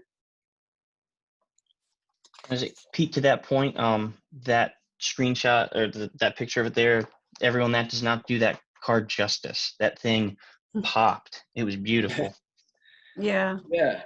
And here we've got a side by side. So on the left here, you've got the fluorescent, and then you've got the CMYK, and you can really see it's night and day. This is just a quick view of the file in Acrobat, which is what Indigo uses to take a look at the file before it's going to go on press. You can see all those bright green areas are actually knocked out in the CMYK layer. And that's so, again, that whiteness of the paper allows the green to really pop. And here's what the file looks like pre-press wise. We've got the spot color marked down here. Again, I used magenta for that, but it has to be called flow green. Very important to name your spots correctly when going to press. And all the pink areas, all the magenta areas are going to be that fluorescent. All right, so now we're getting even further down the amazing production technique rabbit hole. And we're going to talk now about digital foils, which is super exciting and can be applied in a lot of different ways. I don't know if you have something to say about this slide or maybe the next one, Liz. I can say it here, it's fine. Okay. So this is relatively new. Digital foil's been around for a few years now, so we've kind of had time to hone in on what works and what doesn't. But it is not a traditional foil stamping process. It is something, it is digital foil, but it's an offline process. So the way that it works is anywhere on the sheet that you want there to be foil, we print ink, and then we run the sheet through a foil machine, and the foil sticks to the ink. So in the case, I think every example piece here, there's color, there's CMYK plus foil. So the way this would work is we would print where the foil is going to go. We run it through the foil machine and it sticks, and then we run it back through the press to print any CMYK around it. Which is why whenever there's foil plus color, sometimes tight registration can be an issue because we're running it through 3 times. Yeah, so I mean, I think it's really beautiful standalone here and simple, and then the opposite down here on the left is like CMYK printed over top of it. You get this amazing shimmer. Mm-hmm. So here's a couple more examples, and like Liz said, this is not an inline printing process. This is actually a separate machine. You can see the foil being applied down here, and it comes in rolls like this. I automatically think foil metallic, but there's a clear foil which creates this really cool effect. If you're on an uncoated, it will create this super spot gloss kind of shiny finish, and you get this, in this situation, black on black, which is really fantastic effect. So this is the sample that we provided. The only thing I really want to say about this is you can notice you have to be very careful with registration and CMYK in some of these areas. But again, a really cool eye-popping effect that can be done in a smaller run as one now. This is a gold foil. I think you have this one too. It's just this area up here. It's a really nice way to accent a piece. You can have tighter registration with lighter colors around it. And the reason why that is because the lighter colors, we just print right over the foil and you can't see it because it's so light. Yeah, I think Indigo is seeing this used, and it's pretty popular with stationers, wedding invites, and a lot of luxury brands. I mean, obviously it's expensive, so that price factor can do that, but can influence that. But you know, it's a reflection of the brand. Yeah, it is expensive. Oh, Matt's gonna say something. It's cheaper than traditional foil stamping. Okay.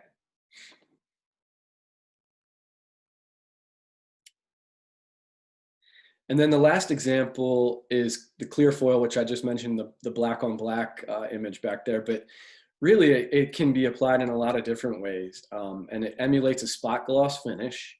And you can get this really beautiful high contrast shine, especially on an uncoated sheet, where it just, the CMYK underneath really pops off of the page. And it's got that beautiful reflective quality to it.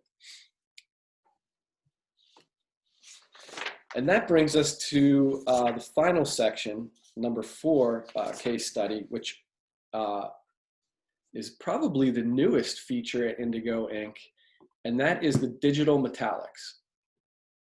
Yeah, so this is brand new to us. I think we installed this, I don't know, maybe 6 weeks ago at best.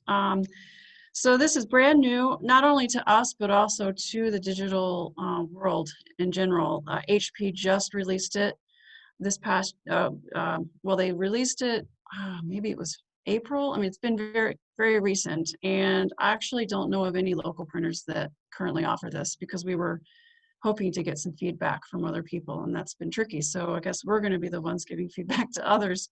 But we're super excited about this. This is an inline process. So it's literally metallic ink printing on the paper. And the advantage is that it's a lot cheaper than the foil. And the other advantage is that we can basically print any color we want, because with foil, we'd have to order whatever, you know, it comes on a sheet in a certain color, and that's what you work with. Because it's ink, we create anything we want. The downside is that it doesn't have quite the same shimmer as foil, so it's a little more of a matte finish. So it's a little less shimmery and shiny, but it is a lot cheaper, and But the other downside is that we've discovered that darker colors really don't shine as much as the lighter colors. So we do have some color limitations in that sense. Yeah, and as a designer, I mean, having this access for small runs it just opens up so many new things that we can do. And we're still, like Liz said, we're still experimenting, but you'll see metallic on uncoated versus coated has different reflective qualities. You can see down here in the lower right, this is actually the matte silver foil versus the matte the silver metallic ink. And they're not that different. You know, the foil does have a bit more shine, but it's still very comparable. And you can print CMYK over top of it and still get that shimmer behind the color, which is really cool. So we'll get into this piece, which you have. I just designed this. It just came off a press like 2 weeks ago. It's getting sent out right now. And I loved how it came out. We were able to really leverage the metallic. And I got this quoted with foil and also metallic as a comparison, and the silver metallic ink just is way more economical, but still a cool factor. So this is I noticed that somebody had a question in the comments, and it was, could we print white ink behind the silver for dark stocks? And yes, we have done that, and that actually does work pretty well for printing on dark stocks. What we have found doesn't work well is printing dark ink over the metallic silver. So if you want a metallic ink that is a dark color, let's say you want a dark blue or a dark purple, it doesn't shine as well as, say, a yellow or an orange. And you can kind of see that on the example piece shown here, that some of the darker colors just don't shine as much as some of the lighter colors. So this is what the silver plate, I call it a plate, but it's just a layer. This is what that looks like on screen. And you can see there's a lot going on. You know, the edges of the piece are the 100% pure silver because there's no CMYK being printed. But then there's, you know, going behind the glitch pattern, there's a lot of interesting silver layering that's happening. And then this is what it looks like married to the CMYK layer, so you can really see what's going on.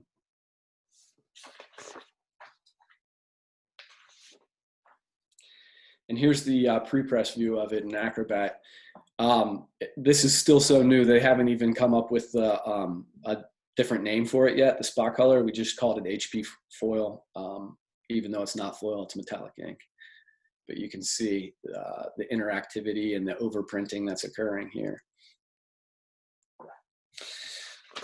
So really that's the end of our talk. I've got one last parting word from the greatest creative director who never lived. Success comes from standing out, not fitting in. And I think that's a mantra that Black Birch and Indigo Ink live by. And that's why we're continually experimenting and pushing what we can get out of our print projects. So I hope we've left you with some ideas on how to accomplish standing out and finding success.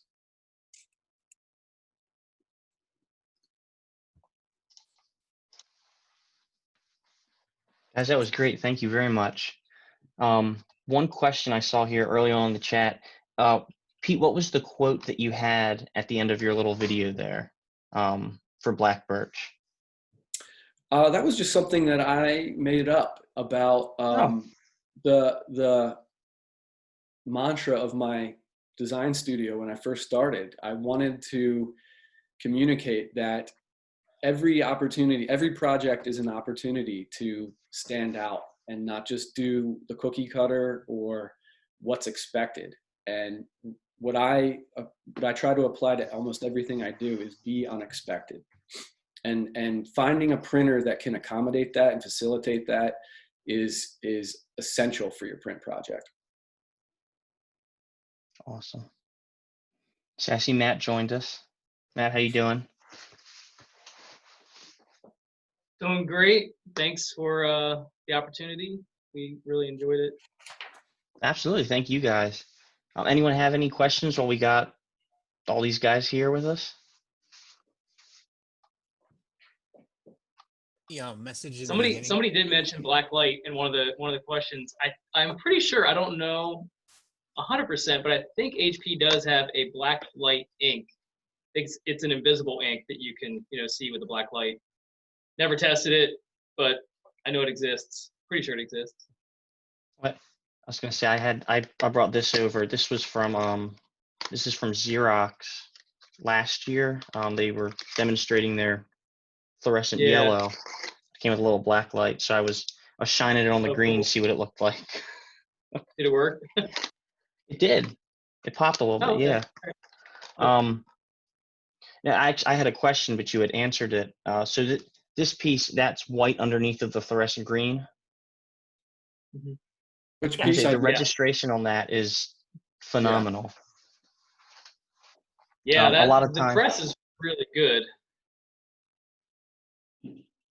a lot of the if I was dealing with white ink, it was in the wide format realm, so on a flatbed or something, and that was something we constantly struggled with, was the white would offset ever so slightly. That's great.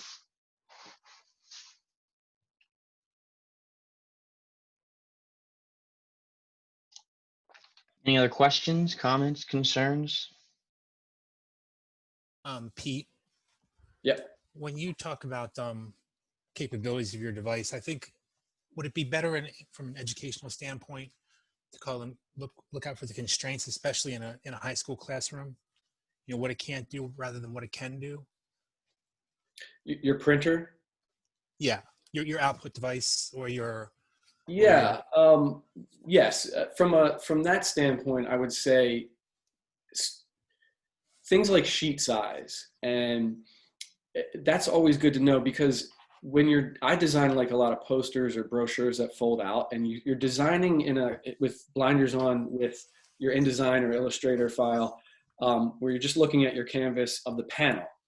But when you're putting it all together, you start to, I've run into this problem, like, oh, it's not even going to fit on the press, or it's gonna require me to shift a panel upside down or something. So I think getting those types of very common sense things ironed out in the beginning are crucial to preventing bigger problems at the last second. And I think it would be good to come up with a list of what those things are. I just jotted some down here while you were talking. Speed is one. How fast can you get it through? And realize that a duplex is going to run slower on most machines than a single side 8.5 by 11. It's a great math problem for the kids. You have to get 10,000 copies or 1,000 copies, and they need it in 45 minutes. Can you do it? And the answer is, depending on the speed of your machine.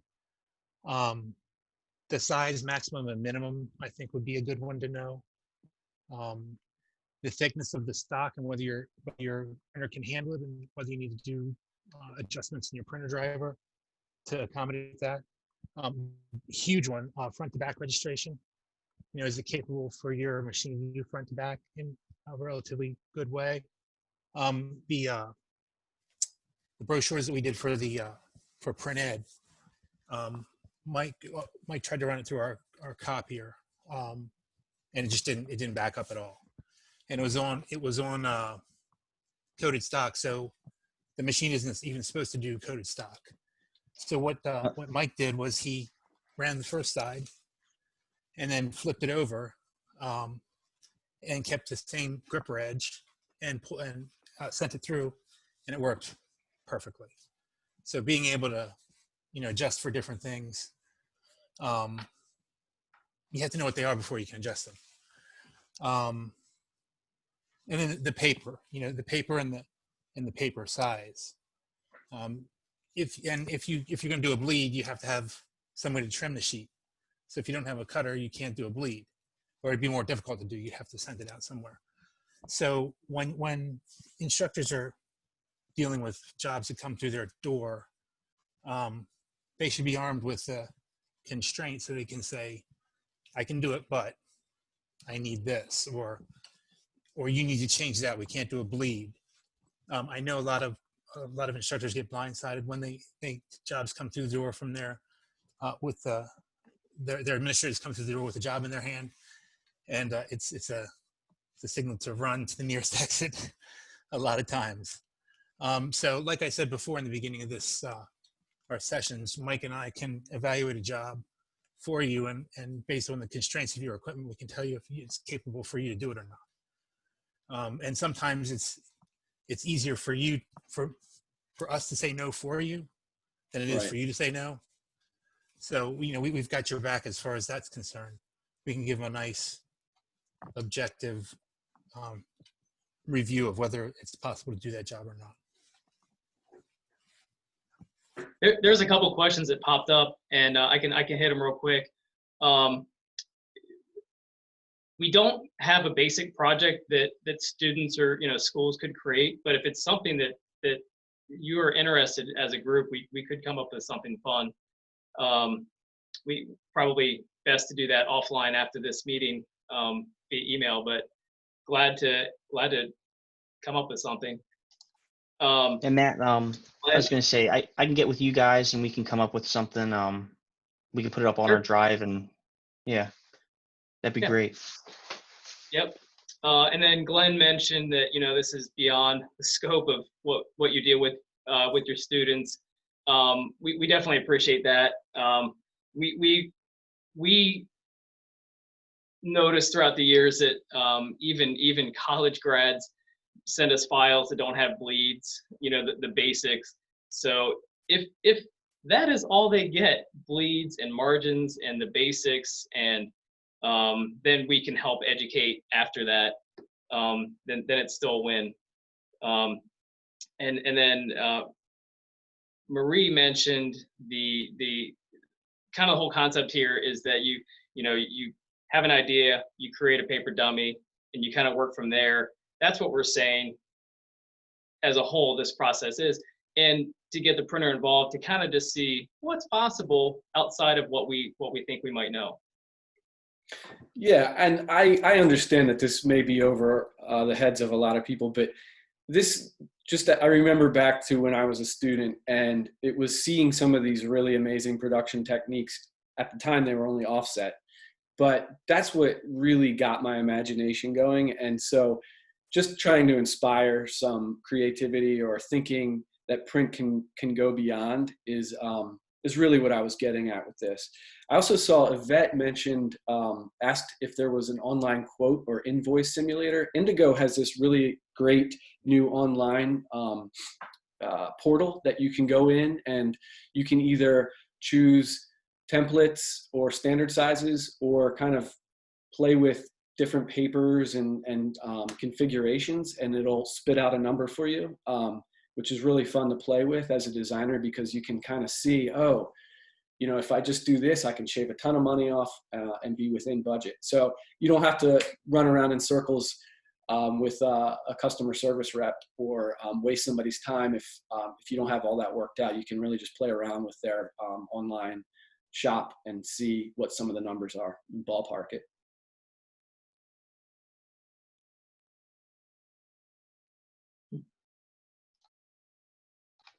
Awesome. Any other questions, guys? I have a little production question, probably more for Liz or Matt. The offline foil stamping unit you have, what's the make ready on that?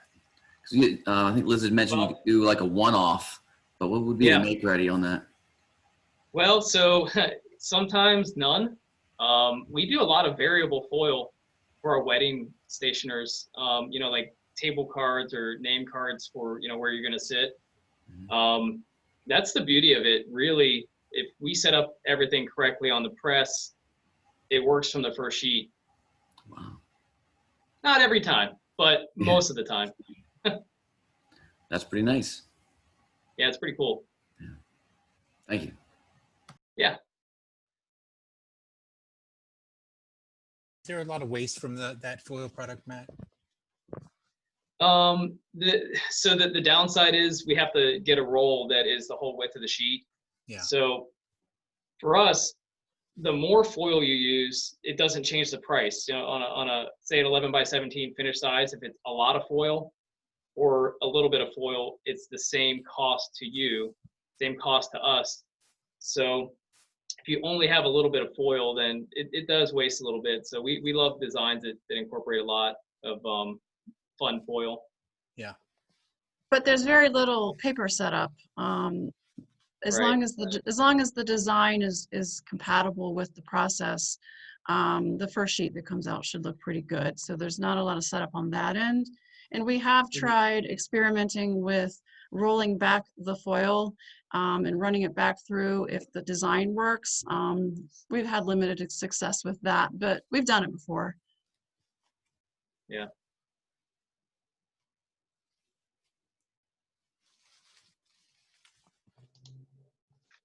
Any other questions while we got them here?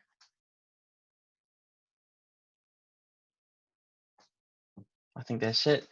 I say, Pete, Liz, Matt, thank you so much for that presentation. It was awesome.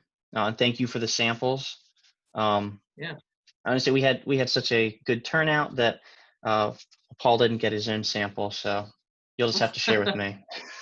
We have some more if you want to stop by. That's I blackmail. think I can swing by. Cool. Well, guys, thank you again.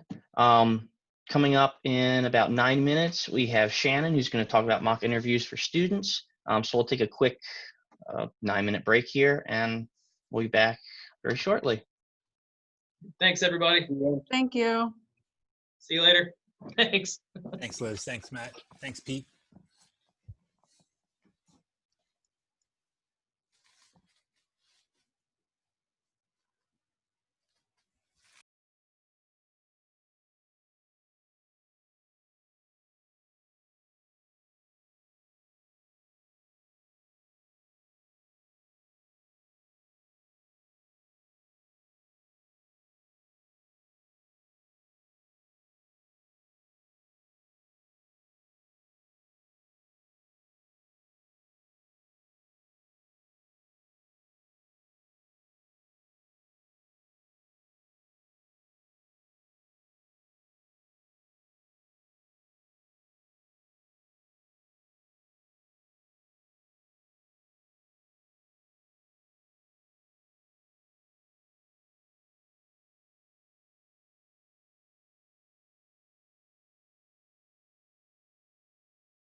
start here in next minute or so. Give everyone a chance to get back. Shannon, how are you doing today? I'm good, Mike. How are you? I'm doing good. I'm doing good, thank you. We had a crazy day here yesterday. Did you guys get hit at all by the power outage? Or was No. it localized to Owings Mills? Oh no. Okay. But it's good. Everything's working today. I was very worried that I was going to have to stay at home to do this. And we have our internet back and our power, and we're actually functioning. And it was an Good. interesting afternoon. I'm sure. I remember a couple outages. It was not fun. Yeah. And it happened towards the end of the day at least. So Well, that's good. it wasn't as painful. Yeah. Mike, don't ask me any thought-provoking questions today. I'm in Vegas. Ain't no telling what I'm gonna say. I'll try and keep that in mind, Rich. I'm trying to get my thoughts back to a normal level at the moment. You're gonna win Print Ed some money, right? We distribute it out to all the schools. Yeah, but my per diem is gone for the next 4 days. Richard, you got to show us something, man. You got to show us a picture. You don't get to see At the anything. moment, I can't. No, don't turn his video camera on. What happens in Vegas stays in Vegas. There's some things, Jeff, that just has to be, leave it to your imagination. You print guys, we make good impressions. Well, we'll have to look into having next when we can go back to in-person events, having an event out there in Vegas for Print Ed. As long as it ain't in the middle of the summer. All right, let's I go wanna ahead go and to get that started. I'll have you back on the list, Shannon. Mm-hmm. So a little bit of background. Shannon has been helping us for how many years now with Skills USA? 4, I think. Wow, At least that many. time flies. Yeah. She's been doing the mock interviews for us for Skills USA. That's the 2 sheets that I included in the package that went out. Little history between us. I used to work with her at Strategic Factory, and we made the magic happen, as it were. And now I'm here with the association. And Shannon agreed to come on and talk to you about her experience with Skills USA and just general guidelines. When you're doing mock interviews, what is she looking for from a corporate standpoint or a company standpoint? So Shannon, take it away. Yeah, so I mean, I'm going to kind of jump on that and start a little bit with my background because I feel like that'll at least give you guys some validity in who I am. So I have been with Strategic Factory for about 6.5 years now. We are, a lot of guys call us a job shop. We're a quick printer, really focused in the business marketing space. So our clients are typically marketing directors, purchasing agents. They might be HR people, they might be facilities people. But our goal is to provide them anything that a business is going to use to put their logo on, to identify themselves, to get the client to remember them. So we have a pretty unique subset of services in that we offer digital and offset printing. We recently just put in a KM1 in our press room, so we're kind of making a shift there. We have also the ability to do large format printing and signage production. We do, a little bit of everything when it comes to the production space. We have our bindery in-house, we have our direct mail in-house, we do finishing, we do installation on the signage pieces that we produce. We also source promotions and apparel for our clients, but we don't produce them right now. We're looking at putting a laser engraver in, so that'll be exciting for us. And we're also then offering the intangibles. So we're doing a lot in the digital marketing space. We do have an agency division that acts as either a client's marketing department or marketing consultant for strategy development. So I know that I have joked with a couple other people in the past. We sit on a board for a group called RMI, the Regional Manufacturing Institute, And they always talk about our workplace as the sexiest place in manufacturing. So we found that it's been pretty attractive to students. The ways that I've been able to get involved in my background have been kind of unique. So when I was in college, I actually worked in a copy center. And that was not what I really planned to do for the rest of my life, but it's been really cool in coming in here and being able to say, I understand the HR aspects of it. That's what my education's in. That's what my background is in. I understand the operations of it because I actually did the job. So that was pretty unique, and it turned out to be a pretty good fit. I've been doing Skills USA, like I said, for I think the last 4 years, you know, in the mock interviewing space, trying to help students with understanding how to answer the questions that they're going to be prepared for. So actually doing the mock interview and then giving them feedback afterwards.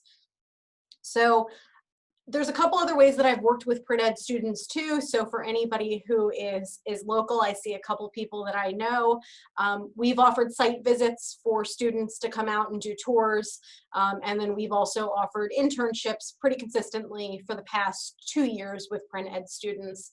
And we've even had, you know, one of them return and kind of become a part-time employee in the summers while they're at college. And that's been a really, really great experience. And the large majority of those students we've actually found through Skills USA. So building partnerships, you know, with Pajama and with Skills USA have helped us to recruit some people. It's a long range recruitment strategy, which I think we're a lot more open to, especially with the way unemployment was last year and it being so hard to fill positions. We really looked and said, how do we even further increase our relationships with students and get tighter with them. So we're always looking at ways to do that. So that's kind of the, I guess, idea of how I've worked with them.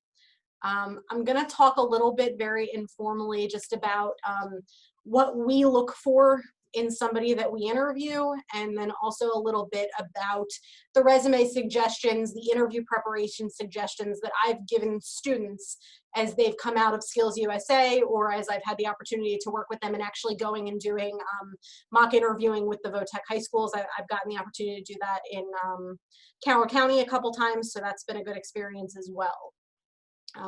So in terms of what we're looking for, I'm going to talk first a little bit about personality and the way that person conveys themselves. Confidence is key. So obviously, if you can tell me that you're ready for the opportunity, that's going to be something that makes you stand out against the person who hems and haws and asks a lot of questions and doesn't feel safe in the answers that they're giving. It's hard to teach confidence. People either have it or they don't, but I found that there's a lot of tricks that people do to become confident. So one of the things that I've done a lot of coaching on after mock interviews is body language. So I think if you could, you know, help your students as you're going through that process with them of thinking about how they sit, how much they make eye contact. In a pre-COVID world, their handshake, you know, that type of stuff, I think to us is that thing that edges them above everybody else. So that's been really, really big for us. We're looking for somebody, and Mike's gonna laugh when I say this because he's worked here. We describe the person that we're looking for as can do, will do, happy to. The can do is negotiable. We can teach you how to run a piece of equipment if you haven't used, you know, that particular model or had experience with that particular manufacturer. We can't teach you to be the kind of person that does what you say you're going to do when you say you're going to do it. And we also can't teach you the kind of person that says please and thank you and other people want to work with them. You kind of have to be willing to bring that to the table. So in terms of what we look for in evaluating that in a candidate, one of the really big things we look for is how do they respond to a behavioral interview question? So something that's very situational, the things that you kind of hear like, tell me about a time when. And one of the things that we found has been really successful in helping us evaluate candidates, especially in the creative space. So I know many of the students will want to go out and become graphic designers after this. Is to ask them to tell us about a time where they received creative feedback that they didn't agree with, how they handled it, and what the outcome of the project was. We're looking to say, are they so set in their ways or so passionate about their design choices that they can't compromise for the benefit of the client? Or even maybe at the end of the day, do what the client does, which is nothing near a compromise. We really look for them to be able to talk about their ability to be service oriented to their client and their ability to apply feedback when they simply just don't agree. That I find is a question that students especially struggle with a lot. It's kind of counterintuitive because you think they'd be very open to feedback because they're in a learning mindset. And it may be a generational thing, but that's definitely something that I've been finding lately is that question is something that is tough for them to answer and to give a positive answer to. It tends to be something where they kind of turn their conversation to why they were right, or defending themselves in their decision making as opposed to saying that they can appreciate that somebody sees it differently and here's how they responded. So that's something that I think has really stuck out to me recently. So that's kind of about can do, will do, happy to. Another thing that's big for us is looking for somebody who shows initiative, drive, a willingness to learn more, and openness to do things that are not necessarily exactly what they want to do. I joke a lot with the people internally that work is work and there's a reason you get paid to be here. So, you know, it's nice that you like what you do and I want people to like what they do because that's where they succeed. But that doesn't mean you get to like your job 100% of the time. It does mean that you hopefully get to like it 80% of the time. So that's something as well that I think we look for, and we're finding that students don't know how to answer that question is, you know, are you excited about the opportunity that's in front of you, even though it may not be a perfect fit for your dream job? They struggle with that. So for example, when we do the mock interviewing with Skills USA, we talk to them about a specific role for which they're applying that they've kind of picked on their own for the exercise. I often like to throw in a question about, you know, for this graphics person, in your downtime, you will be expected to go and assist in the bindery. Can you talk to me a little bit about how you feel about that? In your relations with internal and external customers and getting work produced, you will have to be client facing. You will have to be that trusted advisor to the client on the phone. How do you feel about having to make proactive calls to people? The phone use is a whole nother thing. They love, I'm sure you guys have way more pain and experience with this than I do. They have no issue texting 99% of the day, but they're all afraid to pick up the phone and make a phone call. They'll order their lunch online, but if they have to call the pizzeria to order the pizza, they'll have something else for lunch. So we've noticed that a lot recently as well. And with COVID, the big change for us is that 90% of our interviews are happening by phone or Zoom. We're still having final round interviews for select positions in person, and we're still doing working interviews on our production floor because those people, if they're hired, they're going to be coming into the building anyway, so we're kind of not worrying about that. But they have to get confident on the phone, and they have to know how to answer those questions about things that they're uncomfortable with in a way that makes them sound open and excited. So that's something that I've been doing, I think, a fair amount of coaching on in any of the interactions I've done with students, whether they're print ed students, whether they're through the university that I do an employer relations board for. There's a couple different things like this that I do, so they all run together for me. But that's something that I think is really meaningful and that I'm finding a lot of issue with. As far as other questions that we're encouraging them to prepare for, I find that students really struggle with the kind of introductory, so tell me a little bit about yourself, which is how 90% of our interviews start. So we're really looking for that candidate to be able to give us professional discussion as opposed to, people love to throw in things that are not really relevant to the discussion. I don't care how old you are when we're having that conversation. I don't really care that you go kayaking on the weekends as a hobby. I think it's a cool thing to throw it in if it's related to what you're talking about. You know, if you're a graphic designer interviewing at Under Armour, it might be really cool to talk about your outdoor activities and your sports interests and hobbies. But in our world, not necessarily applicable. So I think understanding that they should be going over professional highlights is something that they really, really struggle with. And wanting them to understand that with many hiring managers, unfortunately, their age will work against them and their lack of experience will work against them. So they should try to avoid bringing that up when it's not necessary. You know, I think everybody as a hiring manager tries to go in with an open mind and to not be biased or to make assumptions, but it doesn't mean that they don't naturally do that. And I find that a lot with our, you know, senior production people. They tend to be very direct, very black and white. They're looking for somebody to prove themselves and to earn respect.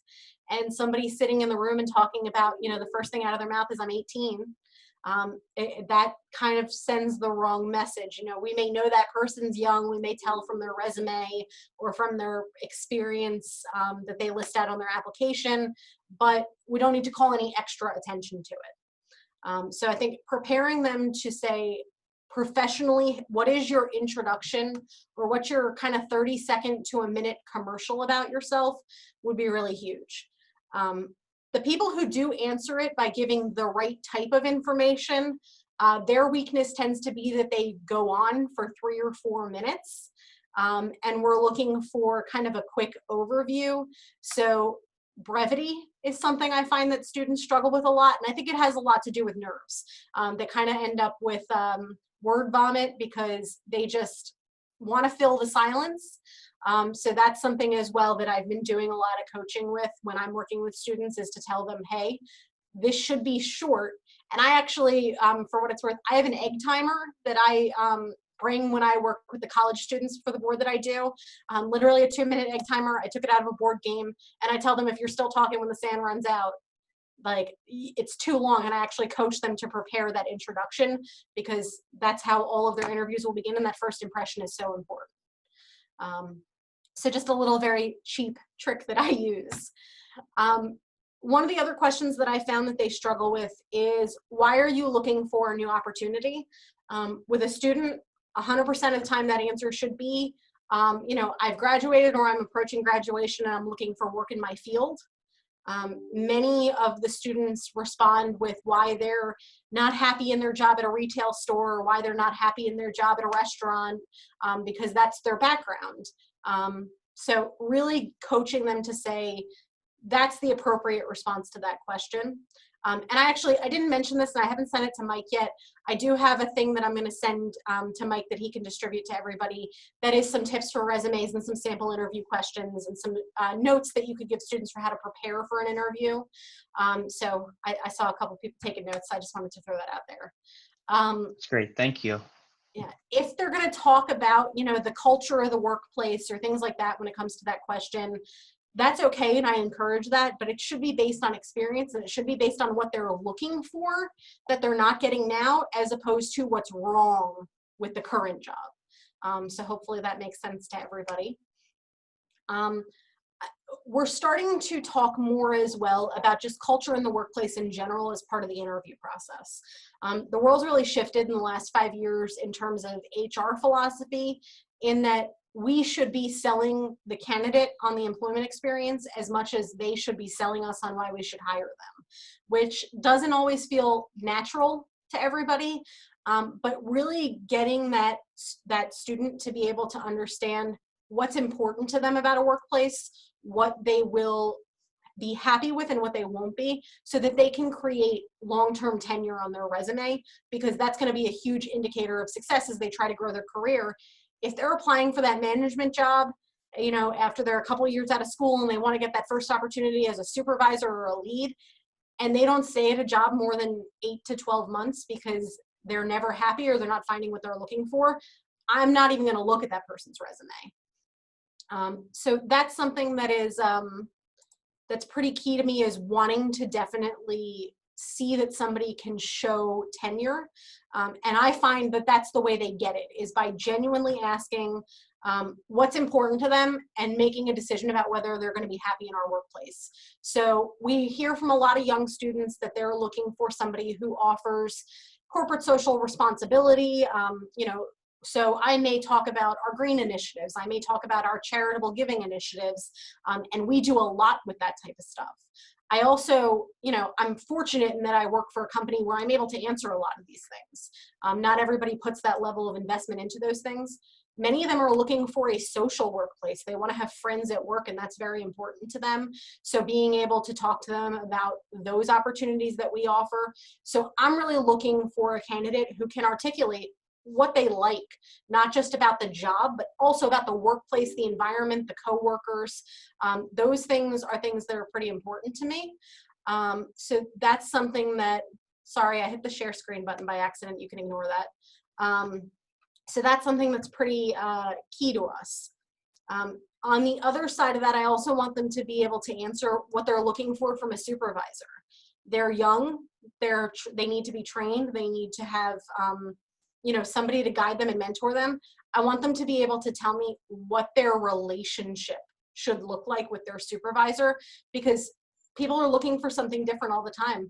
I've had everything under the sun, from somebody who wants a performance review at the end of every day, to somebody who just wants me to tell me when they've done something wrong, to somebody who, you know, is really looking for constant professional development and mentorship, and is, you know, constantly standing over my shoulder saying, what are you doing and can you teach me that? So having somebody who can meet those needs, I think, is pretty important.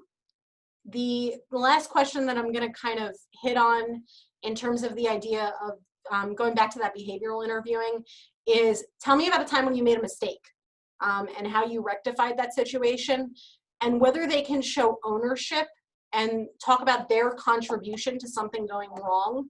I think it's kind of the natural human reaction when you're young to not be able to say, you know what, I messed up. And here's what I'm doing to fix it. And what can you do to help me not have this happen again in terms of support they need from their manager?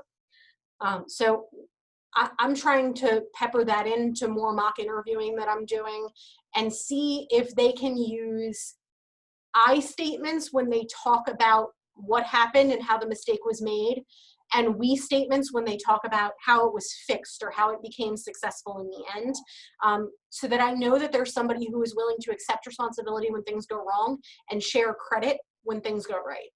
And I think that's something that is just not necessarily taught to young people the way please and thank you is taught, and the way some of those kind of more standard things are taught. So that was a big one that stuck out to me.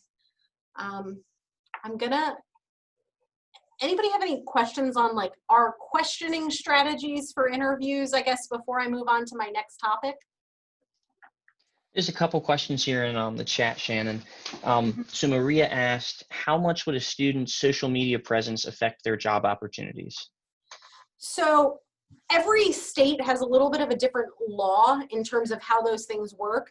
I'm going to tell you as a best practice in HR, what I tend to do and what I advise hiring managers to do is to look at social media that is professional, and only social media that is professional. So their LinkedIn absolutely is fair game.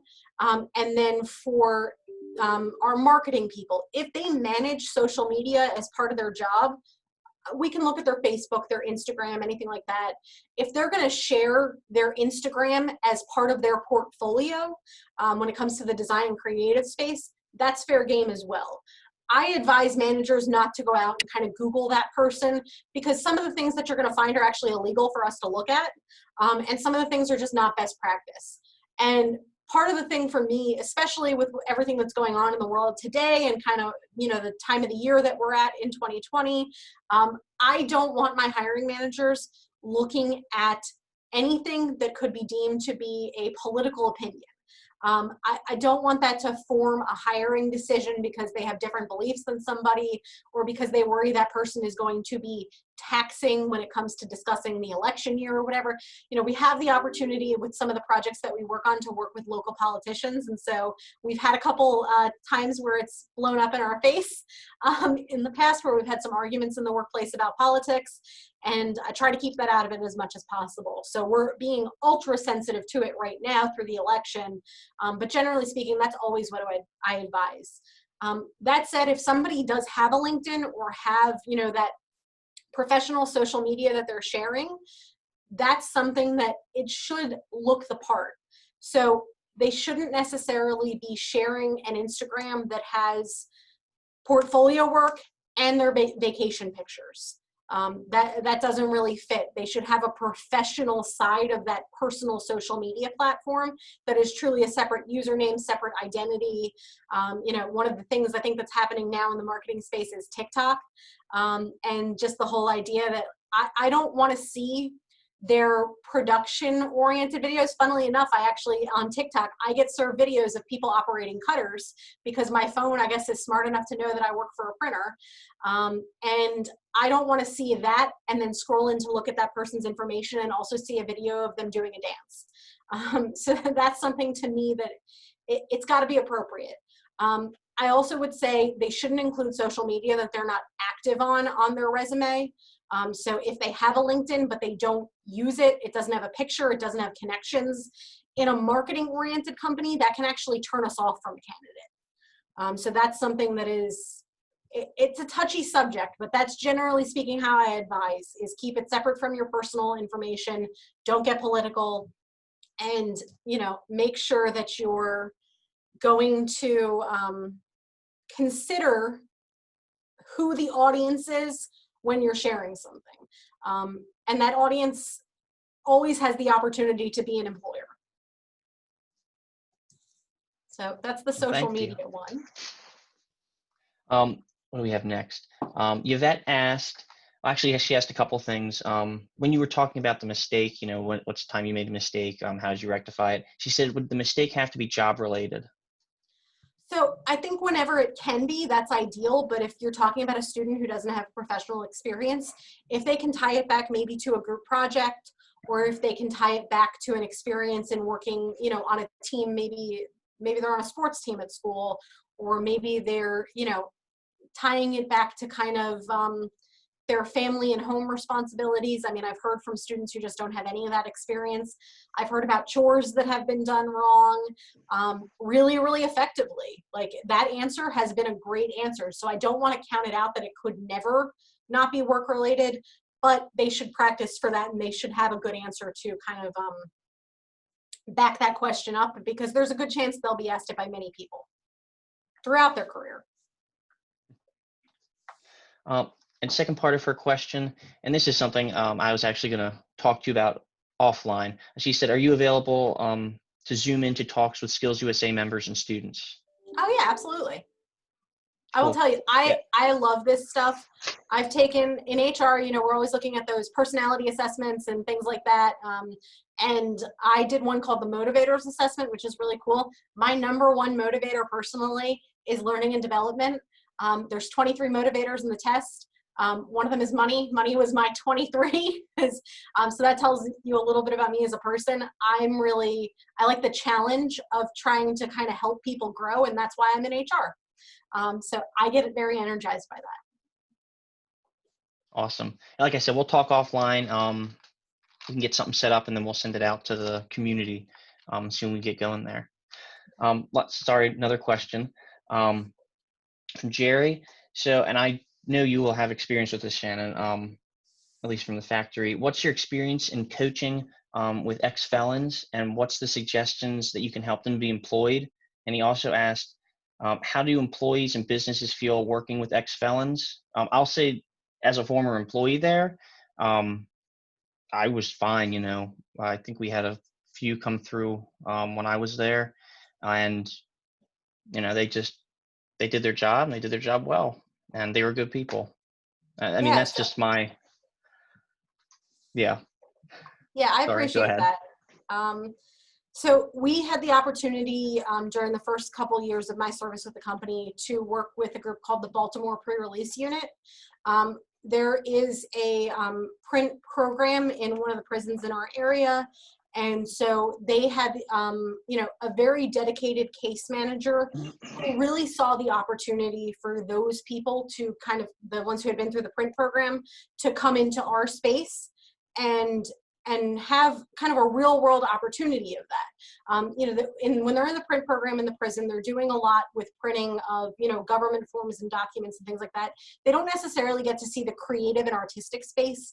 So again, we were able to offer something I think that was a little bit more attractive. So where we found that that was a great niche for us was bringing in people on our production floor and working through this pre-release unit, because they were able to earn, I believe, a day of credit on their sentence for every day that they arrived to work for us. So they were really incentivized to come to work and to kind of work their full shift and be positive and keep their job. So for us, I thought it was a really good experience because we had people who were genuinely happy to be with us. Unfortunately, our case manager in that program, he passed away somewhat suddenly, and the case manager that was assigned since has not been as cooperative and collaborative with us, so it hasn't been as good of an experience where we've had the opportunity to take somebody recently.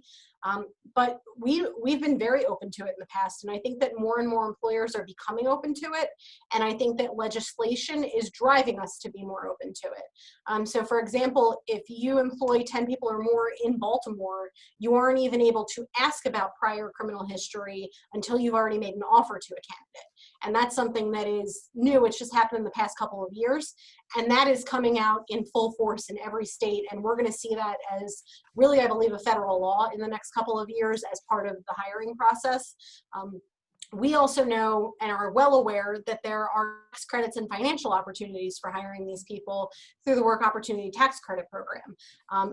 And we're fortunate in that our owner, he's a very unique individual, our president and CEO, born and raised in South Africa, came to America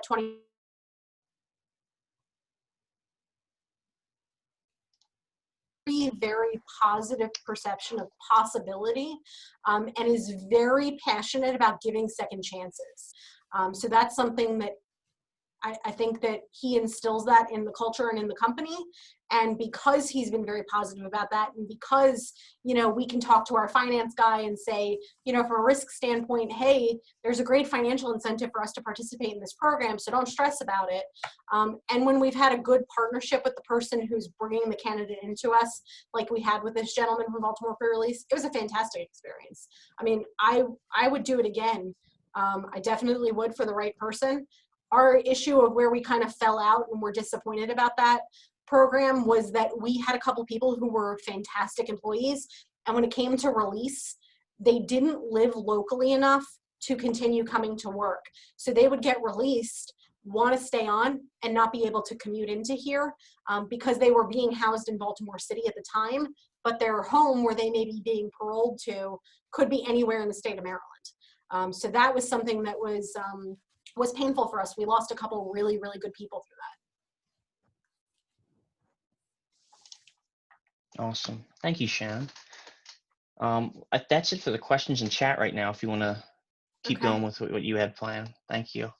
Yeah, so one of the other things I want to talk about is resume and portfolio suggestions. So in terms of, you know, the HR experience of reviewing a resume, I like to be really, really descriptive in explaining to a student that I will typically look at their resume for less than 30 seconds. And that may not feel good to hear because it's something that people put a lot of time and effort into. It is something that is a realistic kind of necessary evil for them to know. We are constantly, you know, evaluating hundreds of resumes a week, and we're looking for, you know, very specific things. So if it's not easy to read, if there are typos, if they lead with the wrong things, if they don't articulate things well, they may not get moved on in the process, and that decision may be made very quickly. So wanting them to understand how fast that process occurs, and also for them to understand that sometimes it's automated. So your resume shouldn't necessarily be the same for every position that you apply to, because the position that I'm posting in our press room may have totally different keywords than somebody else who's posting a position for a press room, based on the equipment that we have, based on our culture, our environment.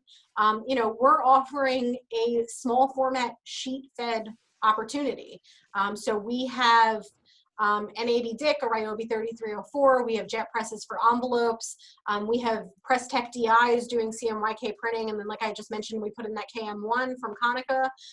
So we're looking for something very different than somebody who's running a 6-color Komori. So, you know, understanding that and having that ability to kind of tailor your resume when it goes into those systems for the keywords that are in the ad, that's pretty important. Really, really simple way to do that you could help students with getting through like applicant tracking software is to tell them to actually look at the ad and then look at their resume and find a word that's similar. So maybe they've said press, but they haven't said sheet fed. So have them put in that line where they talked about press work, have them putting that word sheet fed in. If it doesn't fit with their aesthetic, which is sometimes something that we run into with the design students, they could always put it in the same color as the background, and the applicant tracking software will pick it up, but we won't see it. So sometimes people will do that at the end of a bullet point. They'll look at the keywords that'll say Konica and Komori and Press Tech, and you know, maybe the brand names and the model names of equipment that they've run, but they don't want to list them out on the resume because it doesn't look nice, or you know, something kind of to that effect. Maybe industries that they have designed for if they're a design-oriented person. You know, trying to hit those keywords and find a way to fit them in. So that's something that is somewhat new in the last 5 years or so. Another thing that's pretty counterintuitive, if they're applying to a large organization, so I'm going to say anything that is 500 employees or more, the software is going to be more robust. And even though we may be teaching them, especially in people who are interested in design, to submit a PDF, many softwares are built to accept a Word document. And the larger the company is, the more likely that is. So you might want to consider encouraging them to have their resume in both formats. So that's definitely something that is unique from a technology standpoint. One of the things that I do for the people who aren't design oriented, because not everybody that I work with from a student standpoint is in print ed, is I encourage them to look at a tool like Canva to do their resume templating if they're not sure where to start. That also could be a really good place for them, even if they want to design it themselves, to look at the type of content they should include and how they could organize it. So Canva is a fantastic tool. When you work in HR, every friend and family member asks you to do their resume for them. And so I am on Canva frequently helping my friends and family do their resumes. So that's, I think, a really good tool that they could use to see samples. You know, I think the organization of content is very important.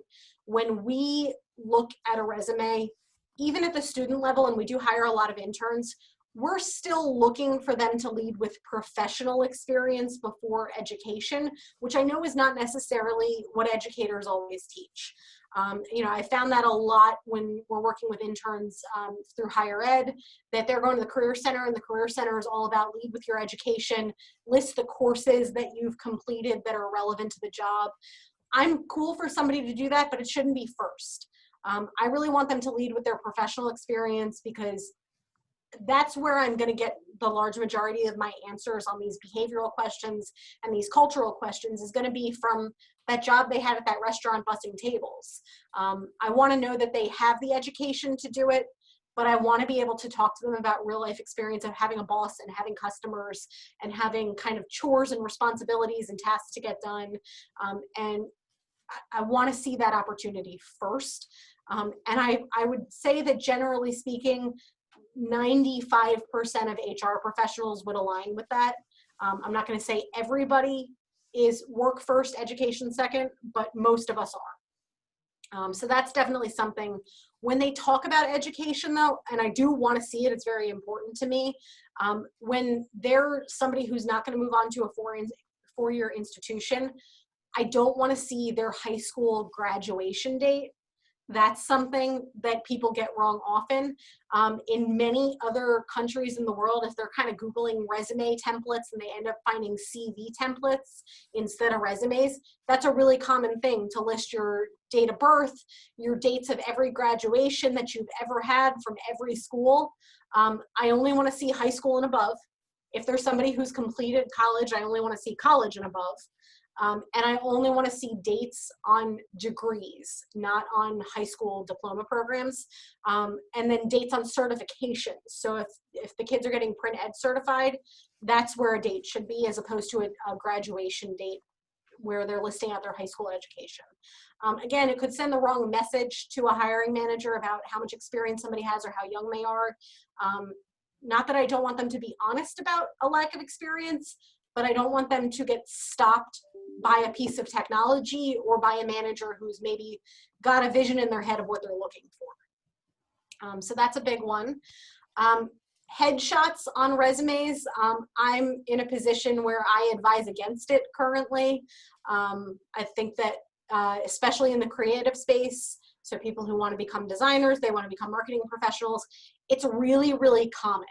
I would say if your job is client facing from a marketing standpoint, and they're going to be, you know, kind of responsible for networking and looking the part, or if they're going to be a salesperson, that might be the one exception I would make. But then even still, I would have them go to like 5 different people and pick apart whether or not their headshot is professional enough, appropriate enough, because a lot of people get it wrong. Your headshot should be something that is formal and professional. If you're going to put it on your resume, it should not be your Facebook profile picture or something from your Instagram. And I'm seeing more and more people doing that because they perceive it to be, you know, the cool hip marketing thing to do. And we just don't look at it that way. It doesn't deter me from pushing somebody forward in the process, but I also have a very open opinion on things. I want the best candidate for the job. I don't care what they look like, who they are, how they carry themselves. But it could seriously work against them if they include the wrong headshot because it doesn't look professional, because maybe the manager is somebody who's really, really, you know, conservative in their dress and approach, and your headshot's got blue hair or tattoos or lots of piercings. And I think in the creative space that can become kind of dicey. And in our environment, I mean, we've got tattoos and blue hair and everything under the sun. So for us, we're very accepting of it, but not every employer will be. I think we're pretty, I find more and more that we're pretty unique in that approach, which in 2020, you wouldn't think you need to be, but we are. So I've been advising against headshots whenever possible. Another thing that I think that I see students getting wrong a lot is they're not using action verbs when they're describing things on their resume, and they're not keeping tense consistent. Your resume should be written in present tense, even if that job was 10 years ago. It should not ever say, you know, performed maintenance on equipment. It should say performs maintenance on equipment. So it should be the action-oriented verb, what are you doing? So I would rather see performs maintenance on equipment than responsible for equipment maintenance, because I would like to see the action verbs. I would like to know what they did. That's another thing that fits with the technology of applicant tracking systems a little bit more effectively, and that's why I advise that. But that tense is really important. The other thing that people watch is there may be action verbs, but they're inconsistent in the way they use them. So for example, they may have a line that says assist, and they may have a line that says assisting. They're both present tense, but they're not consistent in their terminology. So that's something as well in terms of grammar that I advise people, you know, when my hiring managers are writing job descriptions and I'm gonna have to post that as an ad, that's something that's important to me. I want us to look polished and professional and well-spoken in that ad that we're putting out. So that's one that I look for. I also find that students love to highlight everything they've spent a day learning in class when it comes to listing out skills on a resume. I only want them to list things that they're truly proficient in. So if we would put them in a seat to use Excel, because that's a requirement of the job and they had Excel in the resume, and please believe me, I'm going to ask a lot of questions before I hire that person when it comes to things like software. But if they list it on their resume and then I find them watching YouTube videos on how to do things, and they're not complex things, that's going to concern me, and it's going to make me question that person's honesty during the interview process.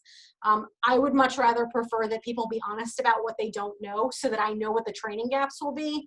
And again, I would say that 99% of HR people will agree with that. So that's something that is pretty key to me. I don't, you know, I think under education, if you're talking about the classes that you've taken, you could say you took a web design class, but if you've never really designed a website, web design better not be in your skills that you list out, which is something that I'm finding students are doing a lot.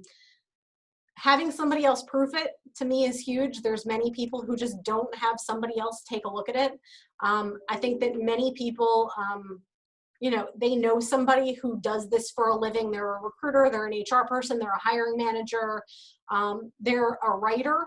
You know, we have content writers on our marketing team. They're the ones who catch these types of things more than anybody else. So making sure that multiple people have looked at their resume is pretty key. For anyone who's looking for a creative role, one of the other things that I didn't mention, if your portfolio is not on your resume and I have to go and seek you out for your online portfolio, that may push you to a lower priority in the process, because many creative candidates have already included their portfolio right off the bat. So that's something that it makes you less of a priority because I don't have all the information that I need from you. So being thorough up front, I think, is pretty key. And then when it comes to cover letters, I know that that's kind of always a question about, do we still want them? Do we still care about them? Cover letters are less of an expectation in today's world. I would say 5 years ago, you know, the economy wasn't quite as strong as it was kind of in a pre-COVID space. So we were used to people going through every level of effort to make themselves stand out as a candidate. And as unemployment got to be a lower and lower figure and it became harder to find good people, those types of things started to drop off. So we get fewer cover letters, we get significantly fewer thank you emails as follow-ups to discussions and interviews. Cover letters matter less to us. Thank you letters matter a lot. And especially if we're looking for somebody who we've talked about them being client-facing in any way. If a press operator doesn't send me a thank you, I'm less concerned about that. If I don't get a thank you from a designer, a marketing person, a salesperson, it's off-putting. And it doesn't need to be long. It just needs to be a, hey, thanks so much for your time. Really looking forward to hearing back. If you have any more questions, please let me know. I think that's something that's pretty key, and it's kind of become a dying art. The one exception I will say for cover letters is if you're applying for a marketing role or a creative role that will have any element of writing in it, you need to have a cover letter. You know, anybody who's looking for marketing roles as well, so their design portfolio, they should consider adding a couple pieces maybe where they've developed the content. So, you know, they can kind of, I think some of the print ed students have done this really well of not just listing the, displaying the piece in their portfolio, but also listing out the process that they went through for it. And, you know, the content preparation is another big thing there. One other thing I think that we're looking for in students, which kind of speaks to the portfolio, is their ability to conceptualize a project. So we find that the people who are more on the production side when it comes to print ed, they're very comfortable with thinking through what size should this be and what stock will it print on, and kind of that end user experience. And the people who are designers, oddly enough, they tend to look for more direction at the student level. So I think if there was more opportunity, I guess, for them to be a little bit more flexible in what they conceptualize when they're given a project, and then to display that in their portfolio. Many people, what they do is they include sketches of their original thoughts, or they include wireframes of things that they've put together. I think those things are pretty powerful when we're looking at a portfolio. We can see their process of conceptualizing an idea. I don't expect that from everybody, but it's something that really makes a portfolio stand out for me. So that's kind of my thoughts on resumes and portfolios. And then I have 3 or 4 things that I wanted to run through on interview preparation, because I know we're pretty close to time. Anybody have any questions on resumes, portfolios?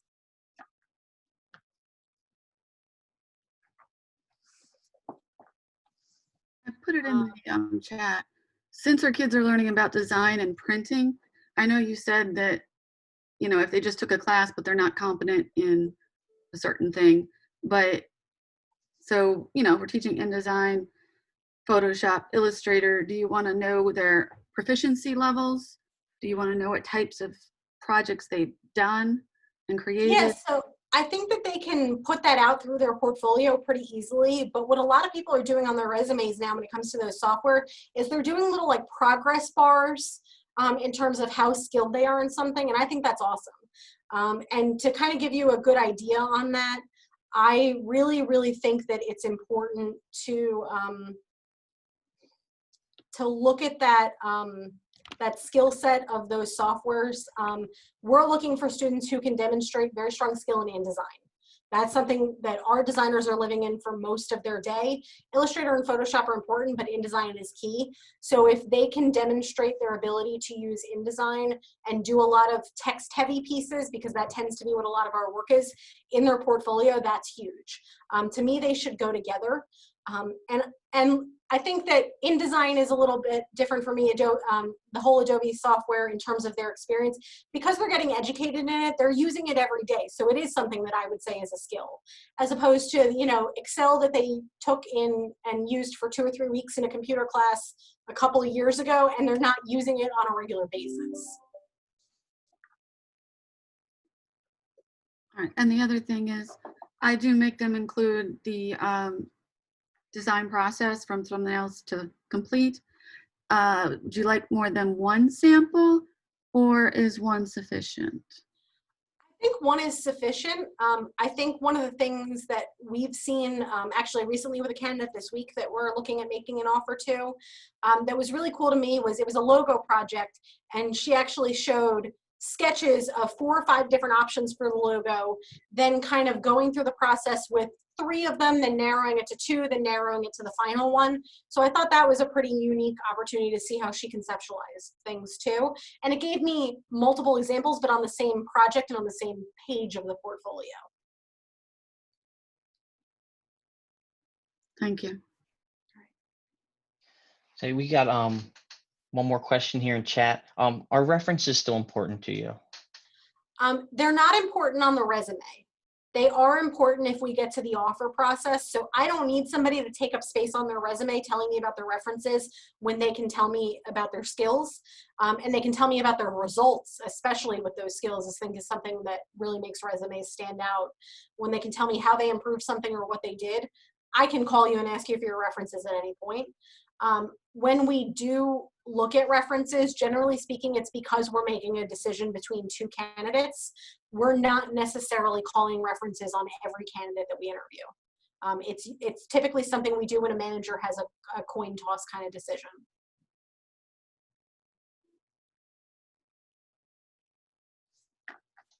Awesome. Do we have any more questions? Well, we got Shannon here. All right. So Shannon, did you have anything else you wanted to add? Yeah, I just want to run through a couple things real Sure. quick, super fast. Interviews, like I kind of mentioned, are happening more and more on Zoom and on the phone. Definitely as they do that, they should be downloading that preferred tool well before the interview, making sure they log in, getting their name right, getting their headshot right, things like that on Zoom. GoToMeeting. We have used a tool in the past called SparkHire. Whatever that is, they should be doing it well before the interview. They should not be doing it 5 minutes before, because that's something that sends me a message that they didn't, take it seriously and prepare. I really want them to research a company before they go on an interview. So specifically reading about us and careers pages. I don't need them to read every case study, although I do think it's cool if they do that kind of stuff or look on every page of the website. But specifically, they should be reading the about us and careers pages ahead of each interview. Trying to learn about their culture, they could do social media as well. They should prepare questions about the company and how the company is kind of going to judge success. So knowing about who their ideal customer is, who their markets are, how do they acquire their customers, things like that. Those are really, I think, impressive questions to ask that tell me that you care about what the company's goals and mission are, but also maybe preparing questions about the culture. They should be for in-person interviews, bringing both a resume And I always encourage a bottle of water with them because they can use that water to fill awkward silences where they're not ready to answer a question or they need to pause and take a beat to think. And as far as dress, I really encourage them, if they're working with an HR person, to ask the HR person how they should dress for the interview and what the culture of the workplace is and what the preferences of the interviewer are. That's something that, again, really impresses me when people ask that. So those are kind of my cores for interview preparation. Practice, of course, is always one. Mock interview with somebody you trust, and leverage the mock interviewing opportunities and ask for feedback when they get it at school. So here's a question related to, you were talking about, like using the software and things like that ahead of time. For those who work in correctional facilities where they don't have access to the internet, and they can't keep track of the inmates once they leave that institution, how can they work around that? Or any thoughts or suggestions on that? So when we've done that in the past, we've had the similar experience. They're not able to kind of research the company ahead of time. They're not able necessarily to do virtual interviewing. That inability to do virtual interviewing does not concern me in a non-COVID world. Obviously, COVID kind of throws a wrench in things because we're trying to keep guests out of the facility as much as possible. So I have zero concern about the technology. I think then they still have the opportunity to prepare interview questions that are maybe a little bit more generic. And if you could coach them in understanding, what are questions that maybe applied to every employer, 2 or 3 that they could keep in their back pocket. I think that would be something that would be really good. Common ones that I hear are, who's your typical customer? Another one that I think is kind of a good fit is, how are employees in the workplace, rewarded when they do a good job? How do they receive feedback when something goes wrong? I think those are pretty popular ones that kind of apply to everybody. Perfect. A couple more questions. I'll get through them quick. Should the prepared questions just be in their head, or should they have a paper with them on it already? I actually like to see them have their questions written down and run through a list, provided it's not a crazy long list where I feel like I'm being drilled. To me, I think it shows preparation, and it makes it clear that they prepared, as opposed to they might have great questions and I don't know if they prepared or if they came up with them on the spot. I also really like it when I say something or I give an answer or I ask a question and they actually write something down that they want to follow up on. I think that's pretty cool when they do that. Awesome. And last one, how do you feel about portfolio websites? I prefer them to hard copy portfolios. We want to see the portfolio before we've even spoken with the person. We want the hiring manager to be able to evaluate potential fit and potential skill. So I really prefer portfolio websites. That said, they need to make sure that when they do that portfolio website, whether they're using Squarespace or WordPress or whatever, Wix, whatever their preferred tool is, they really need to make sure that they're looking at it as both a desktop version and a mobile friendly version, because if I can't navigate it on my phone, which is where many of my hiring managers are viewing things, that's not going to be a good experience for them. And they need to make sure that they, as a proofing opportunity, have someone else click through every single link on their website and make sure it works. Because if I find dead pages and dead links, it makes me concerned about their attention to detail. So it can be a double-edged sword if it's not, something that is user-friendly. I'll say one thing on that. A couple of sites that I've seen don't just have a dummy website set up, and you go to click on a piece of artwork or something, and it takes you to a DeviantArt page, or takes you to a Dropbox where you then have to download the art. Embed it right there on the website. Once you start going to third-party sites like that, it just becomes a hassle. Yeah, I think that's a great point. I don't mind if somebody's online portfolio isn't a website that they built themselves, if it's a tool like Behance. It doesn't bother me, but I don't want to have to go to 7 different places. And I would really, really encourage that people don't do their portfolios in Pinterest or Instagram whenever possible. But I know many people do share an Instagram that's a professional Instagram. And it's becoming more and more common as the younger kids come into the workforce. So I'm trying to talk about it a little bit more.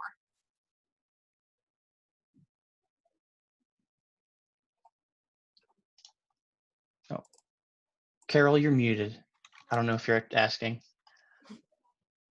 For my kids, I told them also to steer away from blog type and to actually organize it so that you can see the type of work, whether categorized and all together, instead of just a running blog.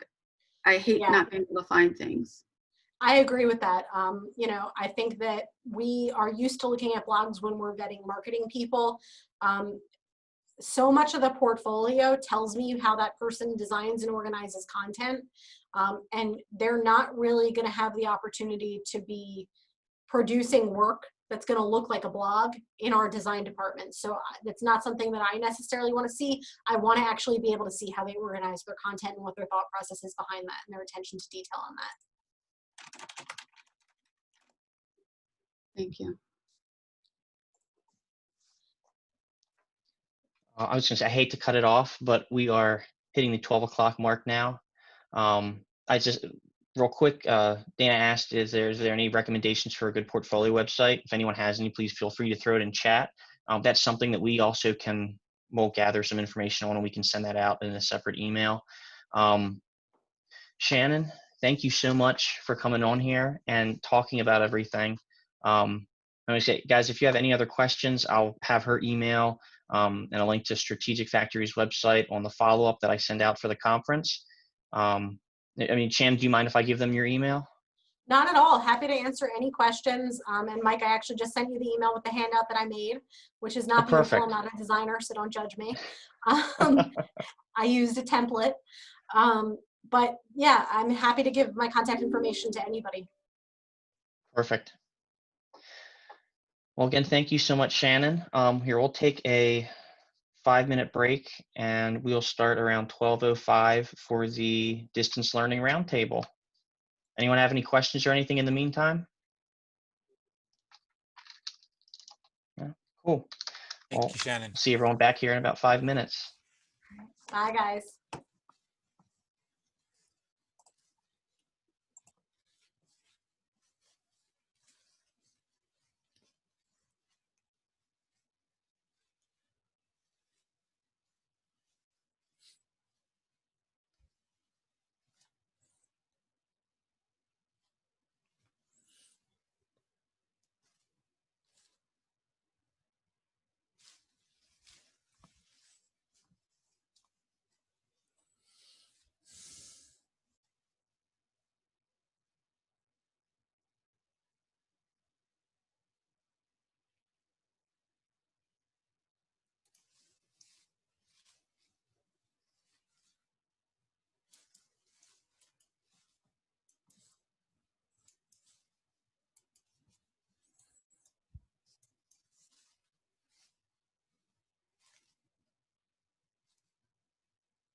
Give everyone a couple minutes, make sure everyone's settled back in.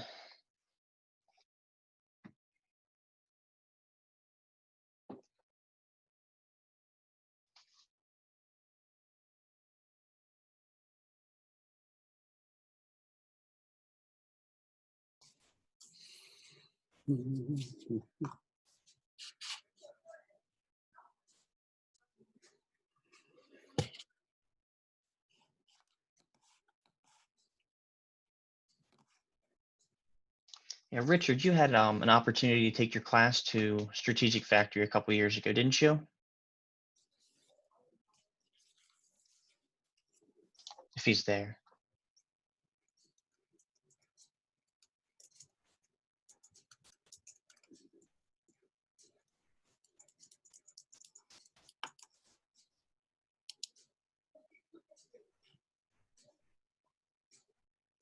I guess he's enjoying Vegas.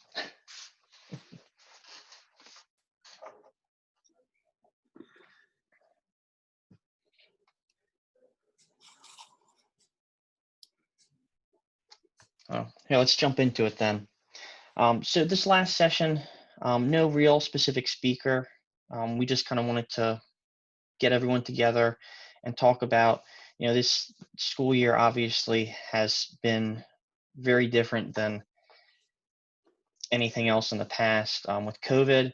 So we just wanted to talk with everyone, what are you doing at your schools? What obstacles are you facing? How are you overcoming them?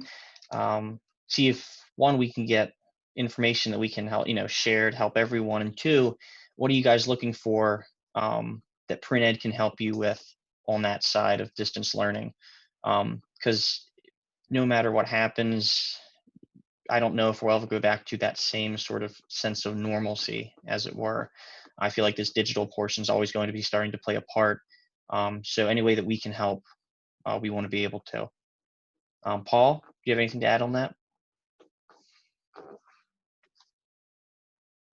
Sorry, I didn't have my finger on the trigger. No, nope. We've been hearing a lot from a lot of people and some interesting things. So we thought it would be a good idea just to get together to discuss them and yeah, see where it takes us. So I guess I'll start off right off the bat.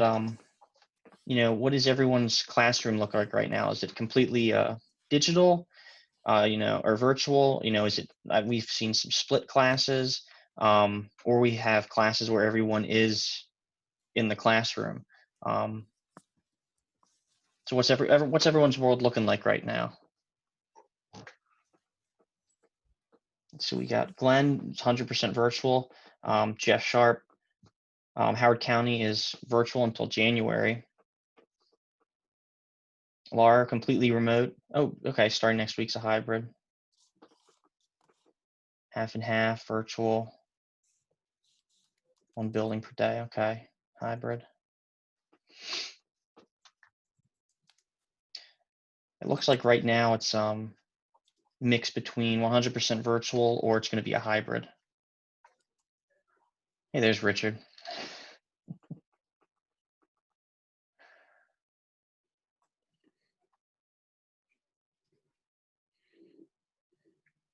How's that going for everyone? Anyone have any crazy experiences so far?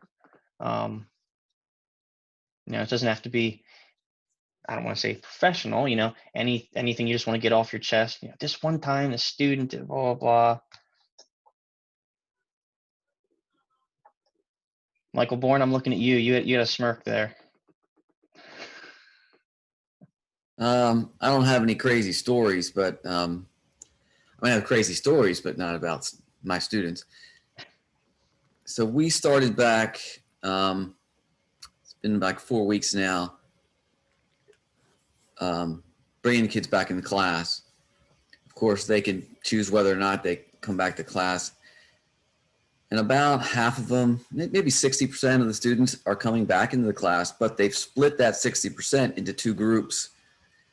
So I don't get a lot of time with them. So my 10th graders, I have 1 day a week for 2 hours in class. we are not required to teach virtually and in person at the same time. So I have those kids virtually one day for 2 hours, the other kids in class 2 hours. And that's the only class time I have with them, except for a short 45-minute all virtual with everyone. So it really has reduced the amount of time I have with them. My 11th graders, I have one group on Monday, Tuesday for 2 hours, the other group Thursday, Friday, 2 hours, and then one other additional 45-minute group. The ones that are remaining virtual are only required to show up for that 45-minute class, one 45-minute class a week, and do the assignment that I post. So it's really not a lot of time compared to where we were. That's the biggest struggle. It's just the limited amount of time and trying to pick out what's the most important thing I need to try to get through to these kids so they can at least have a shot at passing the certification. So that's the biggest struggle, is how much time has been reduced for the students. But the kids love to come to class. They are so disappointed when that bell rings and they have to leave. They love getting in the shop and working on things. So that's good. I mean, that's, as we all know with printing, that's one of the big, things is the hands-on.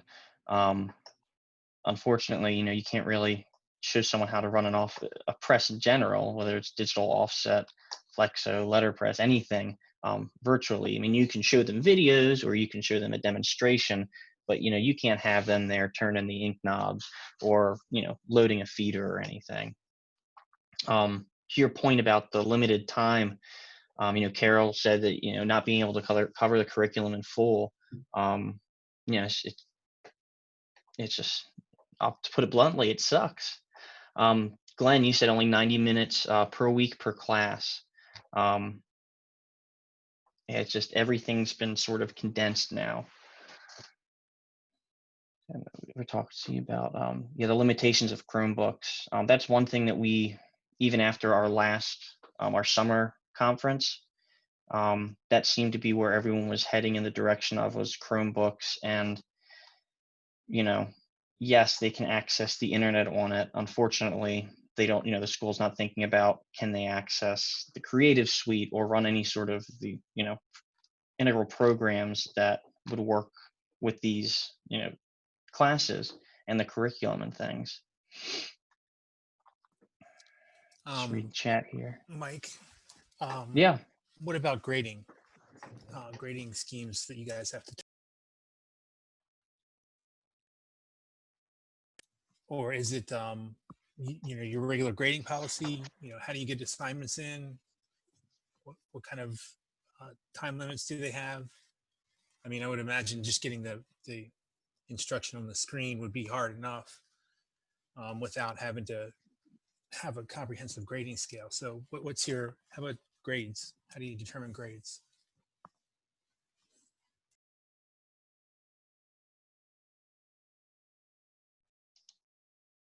Anyone want to jump in on this one?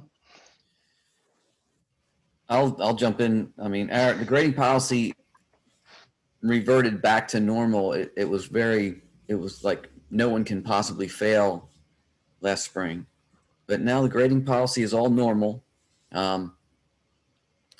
It's just complicated, as you guys know. It's like trying to be equitable in the assignments for virtual learners and in-person learners. How do you give, you can't give a project and have the in-person ones do it, and what are the virtual learners draw a picture? I don't know. But just the written regular test material, you can do it. I'm typically a project-based class, but it's complicated. I have a hard time finding time to grade everything within the limitations and the meetings and everything else you have to do with school. But the grading policies are the same.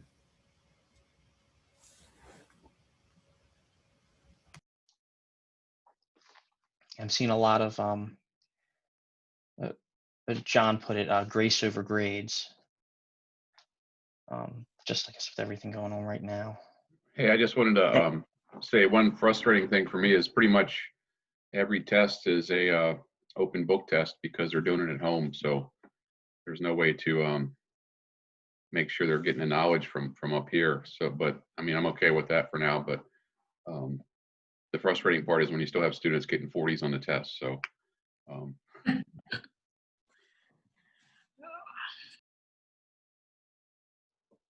How does this affect certification and preparing for the print ed tests? Or are those off your radar for now? I think those are currently off my radar for now because not everybody's going to be in class. There's still some students that are fully remote, while some are in class and some are going to be remote couple days a week and then in person a couple more days. So I don't know how that's going to work. At the Career Center where I teach, we're 100% face-to-face. We have 9 area schools feed into us, and a lot of those kids are on remote learning from their home school, but they've put it in the prerequisite that they have to show up here to Central 9 every day. So that's been a good thing. However, the flip side is I've had probably 30% of my class at one time or another out for 10 days at a time for quarantine.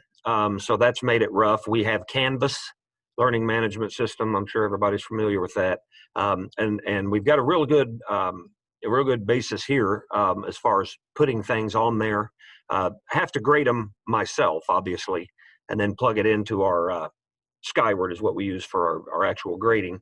As far as book work or test type stuff, Canvas would do it. But back to what Michael said, it's man, projects, we're project, you know, and a lot of them, after the design part, we go all the way through printing them. And then if it's a package, we fold it, score it, you know, so on and so forth. So you actually have to hold that in your hot little hands to get that graded. But we're getting by. I don't know how in the world you folks are doing it when you're not face to face. I just don't, you know, it's like our director said, how do you teach a kid to weld via email? You know, it's just near impossible, and they have to have the hands-on for it. So good luck to everybody. Yeah, I don't know how we're going to do it either, because that's where I'm struggling, because they want me to teach the students at home the same thing that I'm teaching in the classroom, but I don't stand behind my desk or sit behind my desk when I'm at school. I mean, this is killing me sitting in front of a computer for 6 hours a day as it is. And I told him, I said, well, what am I going to do? I can't carry my Chromebook when I'm demonstrating how to use the cutter. We have went as far as me and the other instructor videoed one another, prepping a screen for screen printing, applying emulsion, that kind of stuff. And then through Canvas, we can post the video and then do little pauses. I don't know if you've done that, where you can add questions and reflect back, like little, kind of like mini quizzes type thing. But again, it's a struggle. I mean, it really is. And you can only get so much, you know, through just like a text message. You cannot get your point across via text. You know, there's no dad jokes or bad jokes or puns or anything that hold up, you know, through that kind of learning. So it is a struggle. Yeah, unfortunately, I teach by myself, so it's hard to record me doing something. But yeah, I use Edpuzzle, which allows you to put the questions in, and you can teach it live or assign it to them. But it's still, I have to have somebody help me make the video, and who's going to do that?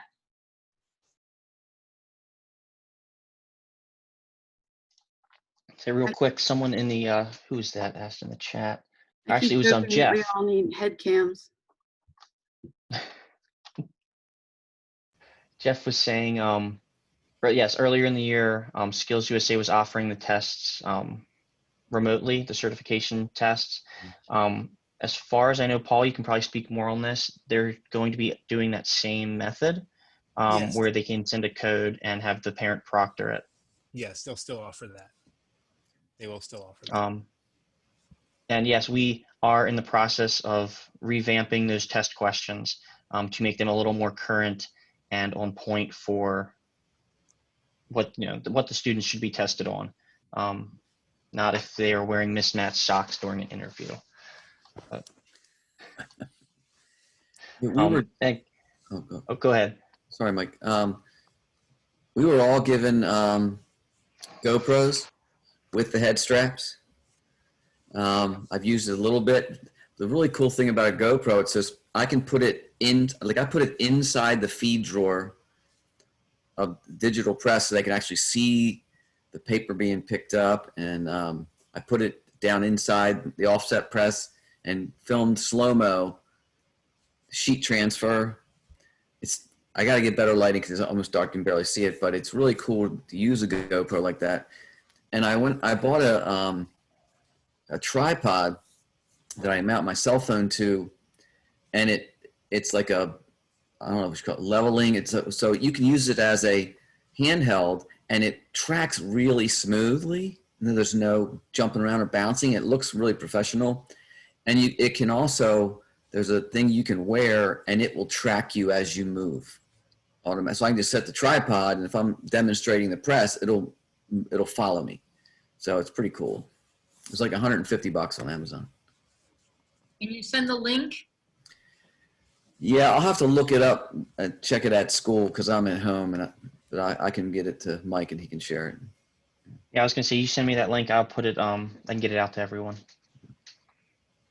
Paul, you might be able to help with this. Laura had asked, so what if the student's at home and they don't have anyone to proctor the test there?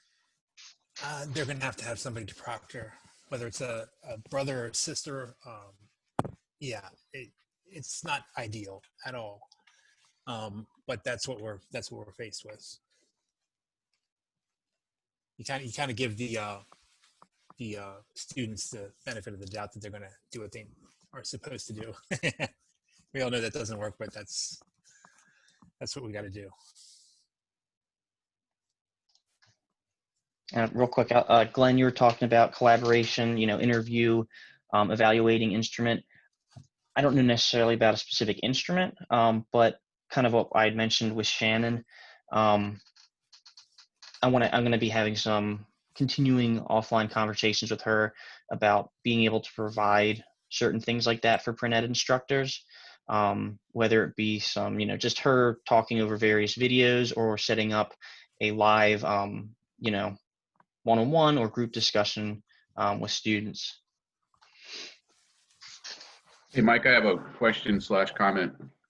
Sure.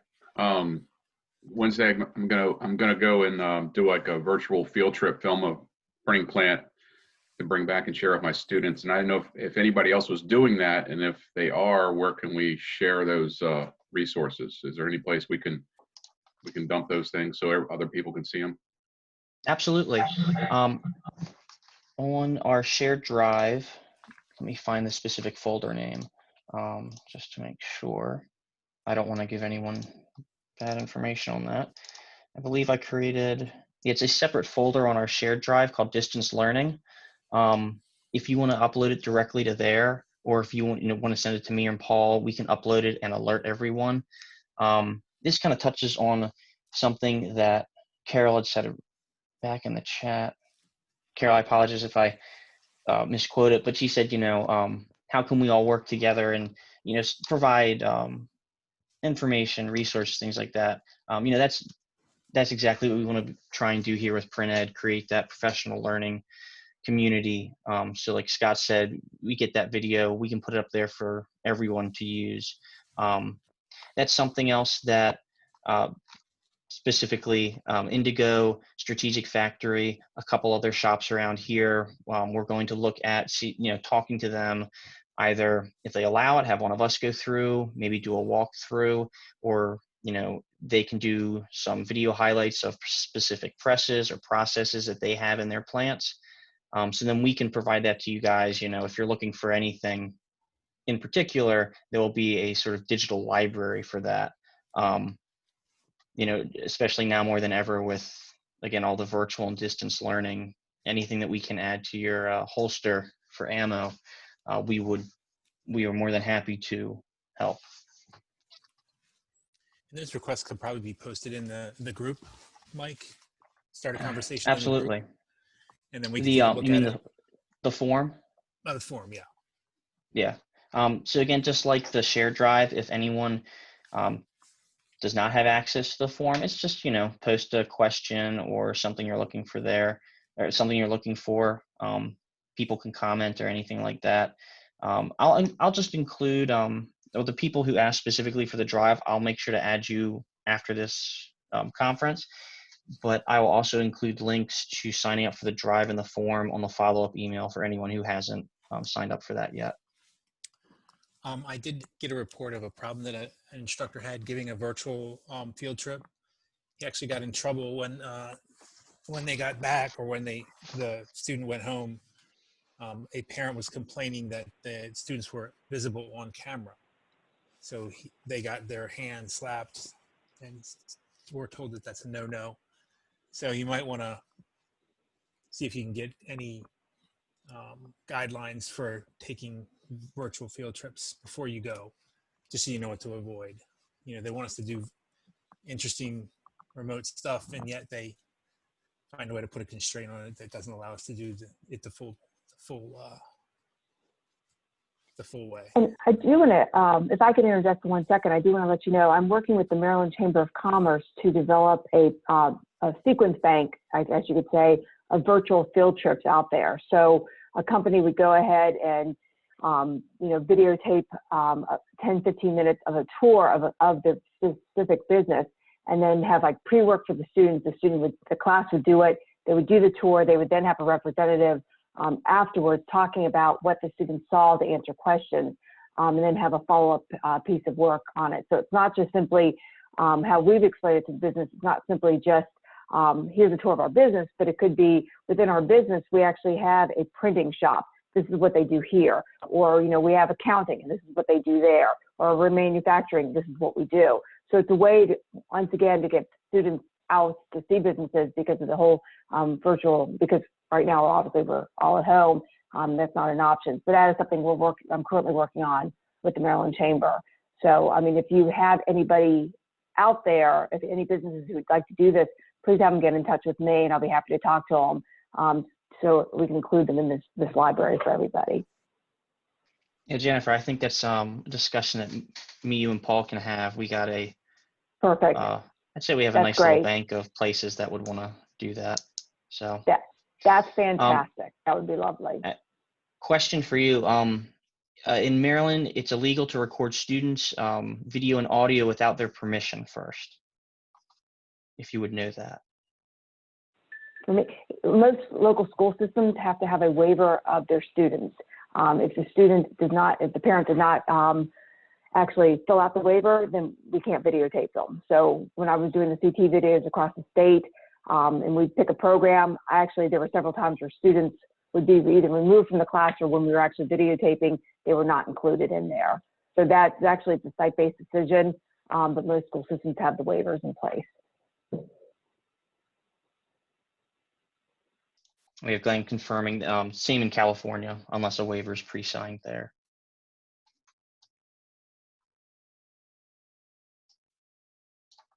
Promotional videos, yeah. Yeah, a lot of times, Brad's saying, a lot of the larger plants, they'll just have promotional videos already on their website. You'd be surprised just digging around what you find. For them, it's a sales pitch, but for, demonstration purposes, it might show the inner workings of a press. And I know, Paul, we have a small collection of things like that, cutaways, slow-mo videos, things like that we can start populating the website with. Yep. So moving on to, I guess, another topic, what sort of learning platform is everyone using? Have you been mandated a specific one by your school systems? Is there one that jumps out at you that you'd rather use over another one? We already got 3 for Canvas. Yep, Google Classroom. Schoology. Okay, mandated. Yeah, so we've got Canvas, Schoology, and Google Classroom so far.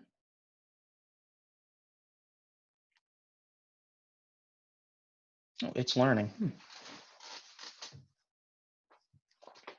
Has anyone found that they like one better than another one?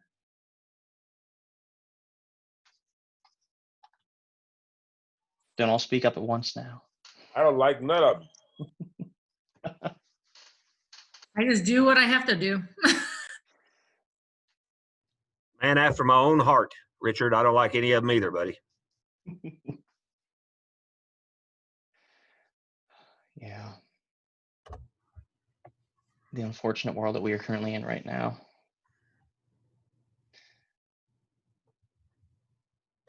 I have a question. Well, our school system mandates Google because we're a Google school. Mhm. And so for me, I'm actually sitting at school because I have a couple of events after, or Zoom is blocked, so I'm actually using a hotspot to kind of connect to the conference. Do you guys find that Zoom is your only mode of connecting with everyone? Because, as far as students are concerned, because if I'm going to have students sit in a room and we have to go through Google Meets. So is there a possibility to do something like that for a school system? Oh, absolutely. Yeah, we have Zoom. We mostly have this professional account. This is through the Printing and Graphics Association, sort of the head of the owner of PrintEd. So this was bought specifically before all this for meetings and webinars and things. And we've kind of just adapted it more for PrintEd, but it's absolutely an option for us to be using Google Meets in the future, or Google Meet, or any other sort of, I don't want to say third party, but a different streaming platform. Paul, that's something we can talk about down the road. And like I said, we're going to be sending out a survey to everyone, just gauging for future events, what time and day would be best for everyone. As Paul was saying, this one was kind of preset in Maryland. And so we kind of worked around that, but obviously that's not going to work for everyone all the time. So if we can figure out, just gauge that, we can plan a little better. And that's something I'll also include in there, is there a preferred form of communication on our end, or platform, as it were? We use Google Meet here at C9, and for school stuff, we had to have our Meet the Teacher night, of course, virtual, as everybody's doing, so on and so forth. And it works real good, real well, sorry. We had the same, I read in the comments, a lot of people are saying this, there were privacy issues with Zoom, with students and people being able to hack in and all that kind of stuff. And so Google Meet's nice because you can, once you learn how to populate and send the emails and give them a time to log in, I've not, knock on wood, had any trouble with that. Again, like Richard said, I don't like any of them. I want to be face-to-face and work with these kids, but we got to do what we got to do, so. I think, Glenn, you had said earlier that you were having issues. Students were logging in under other students' names, and what was it called, Zoom crashers or something like that? Basically what happens is that the way our district has it set up is that the only way to get into our Zoom meetings is through the LAUSD portal. And so the kids have to log into Schoology first, and then once they're in Schoology, they can then access Zoom. But if they know the code, they can go anywhere in LA Unified. So what we had was that the kids can rename themselves. So Kid A knows about Kid B over at School X. And then so the kid at the other school then uses spoofing of the kid that's supposed to be in your class, and they log in pretending to be that other person. So you click on the thing to admit the person into class, and all of a sudden, you got two Joe Jones. And you're like, how do I have two, and and you're like, wait a second, something's fishy here. And then the kid comes in and just starts doing outrageous stuff. So then our policy is we have to end the Zoom meeting and just click end all.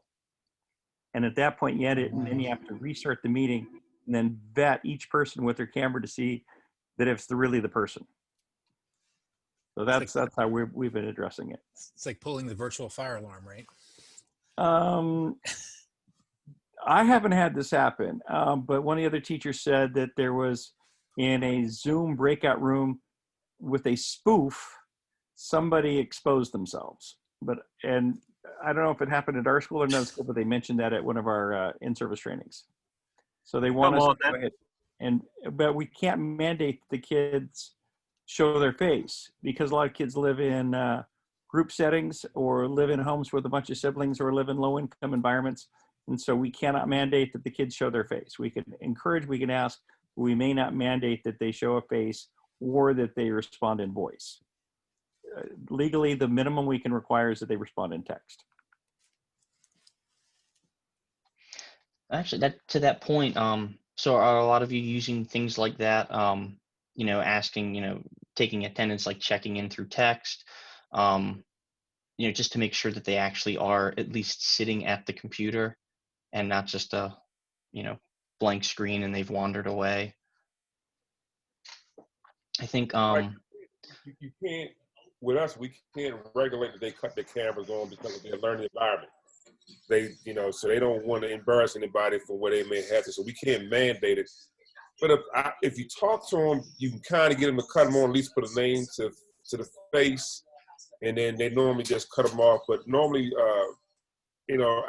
mine hasn't been that bad, and I try to make it interactive. I actually have music playing in the background as I'm logging them in.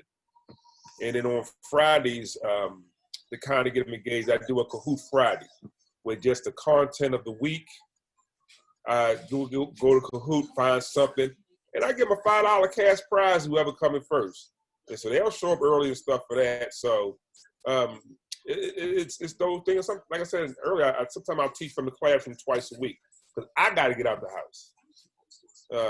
And luckily I have keys where I am, but I can't stand to leave. I'd rather have them there.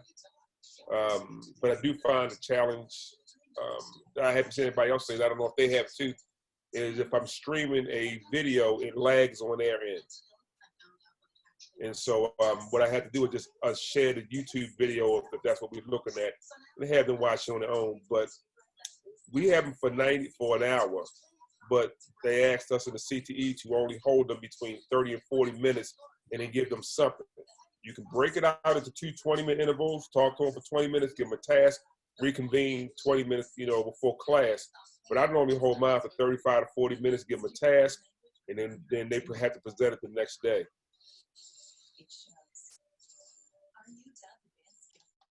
That's great, Richard. Our Teams meetings, you can actually take attendance before you end the meeting, and then you can see when the students logged in, when they logged back out. So one issue that I had was students logging in so that I would count them present and then immediately logging back out, or maybe just not staying engaged. So every so often I'll just say, okay, everybody hands up, because we can't have them put the cameras and mics on either.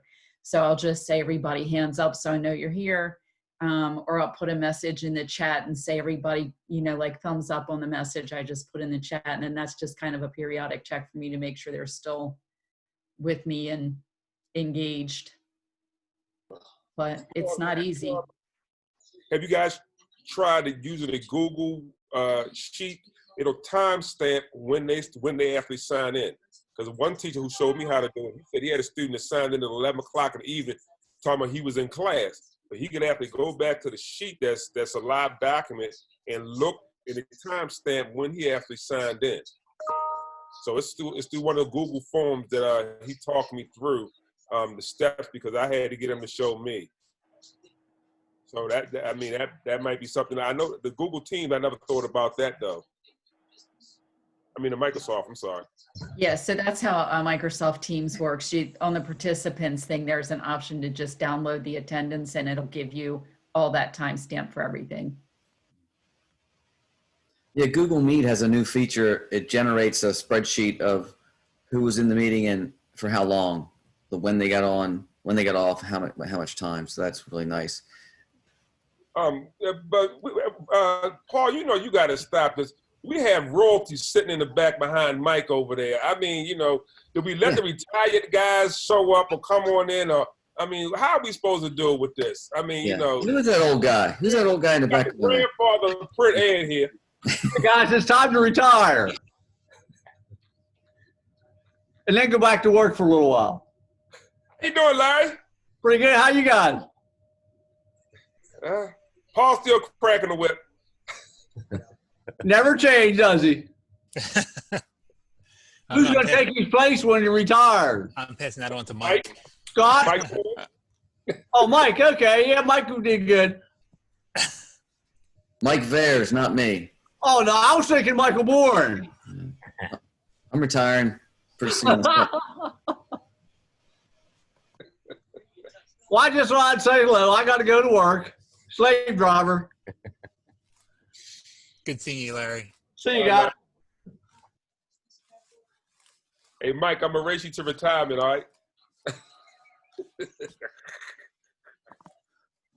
See, Paul, or anyone really, for those who don't know Larry, would you like to give a little background? Oh, sure. Larry taught in Allegheny County, Maryland for I don't know how many years, long time. And they're actually, for the correctional people, his place is right across from the prison up there in Cumberland. And Mike, I don't know if you've met, I think it's Jamie. Is Jamie the person that's in Western? Jamie, are you still on? Well, anyway, Mike Shockey, she's your neighbor right across the road. I don't know how many years Larry had in. I was involved with this group since about 2001, so it's been he was there at least 15, 20 years. Yeah, I think he taught for about 15 years, but he was actually here in the building for almost 30 years. So he was a print shop technician and then began to teach after that. Yeah. Didn't we have a conference there? Wasn't there a print ed conference? Yes. A few years ago, that's what I thought, yeah. Yep. Beautiful facility. Yep. Yep. So. Blast from the past. Any specific topics anyone wants to discuss, talk about? I feel bad just going down the list of cookie cutter questions. Mike, let me ask you this. Sure. I know you talk about revising the print ed exam, okay? And so is it possible to maybe create mini certifications in each one of the sections? Like the safety, I think it maybe it's the B standards, and maybe let the kids say if they haven't been able to pass the whole thing, at least maybe try to get the safety certification for that one particular section in print ed. I think because it's divided in the 6 categories. Yeah. Yeah. So if we could do that, and also maybe kind of a little bit more interactive. I know in the past it's always been just strictly theoretical with some calculation and everything. But I didn't know if it was possible to do it any kind of a little more interactive. But the first thing I just said was these smaller certifications within the one large one. If we could maybe come up with something like that. Paul? I don't know how Skills USA would work that. We'll have to talk to them. I mean, we have control over the test bank and we can do what we want with it. I don't know if it would. So you're saying have them certified, do a sub-certification? Yeah, look, we could always make it unofficial if we wanted to, but every question that would be in a sub-certification is also still part of is under the umbrella of the entire certification. I guess it's more of a prep. Are they ready for that particular section? Right. And that would maybe just concentrate on them, because I know one thing that I got another teacher, he created a digital notebook. And I kind of took that and uploaded the copies in the digital notebook where they can actually, we were talking about the resumes earlier. They don't need me to do a class on a professional resume. Some of those kids are capable of self-pacing themselves. So they can look through the copies in each one of those sections into the digital notebook and then go ahead and create the resume, and then they can upload it into their digital notebook, and then I can give them credit. So I don't need to teach a lesson on creating a resume to the entire class, but I have a good portion of them that could do it themselves. So I know there's a lot of those tasks and comments they want them to cover that they don't need to actually conduct a class on. Okay, so it's kind of like a self-serve kind of thing. Yeah. Yeah, we can talk about it with Skills USA, who deliver the tests. One thing that we have had done is that we split the bindery. We made it an option to split the bindery assessment out of the offset, so that if you've got students that are going on apprenticeships or things like that, for specifically for bindery, we can give the bindery assessment as a separate freestanding thing. So, you know, offset and digital both do bindery, but they're not, I mean, you shouldn't have to teach offset to have someone pick up the binding part for something like digital production printing. So it gives a little more flexibility in how we deliver those things. I know Michael Bourne, you had mentioned that before, doing the splitting bindery out and giving it as a separate assessment like it was. So that is one thing that we're going to do, or is done. Like I said, we have control of all the test banks. We can configure them however we want. It just has to make sense for everybody to do it. So Going back to chat, Carol's mentioning, you know, weighted very heavily on the printing aspect of it. I don't know if we're going to back off on the printing, but we definitely are going to be adding more on the design side to make it more balanced. Graphic design, I believe, is, if Paul, was it the second most taken test, the first?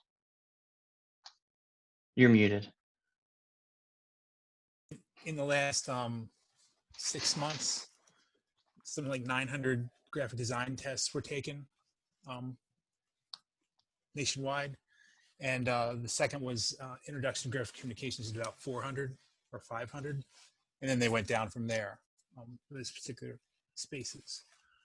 But yeah, graphic design is definitely the most popular as of now. For the way we do it, our level ones are intro to graphic communications. And so I make them take the intro to graphic communications test year 1 and graphic design year 2. So in the overview, really, that should be everybody's level 1 if they've got a class like mine. If they're required to take the overview of the industry should be an overview of the industry and cover all different aspects, not just like if I'm doing, my kids are doing intro, but we have no access at all to printing presses or anything except by video. My kids don't need to know the inking process.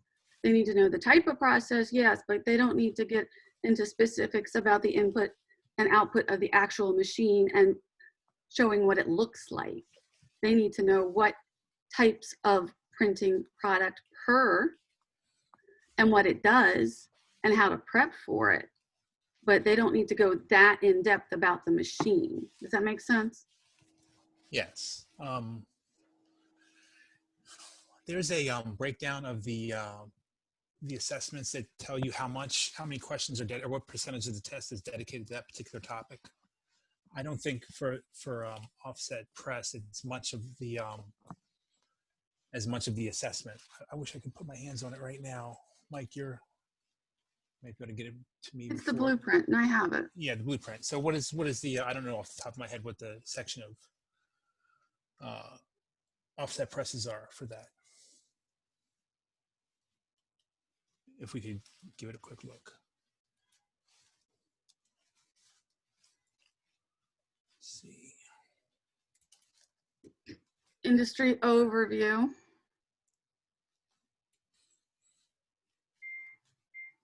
List order, let's see. Describe the common printing processes. They need to discuss the advantages and disadvantages of each. Then, where'd it go? Then there's 7% on offset, 7% on digital, reviewing the components of the digital press and discussing the systems and components, imaging process, feeding systems.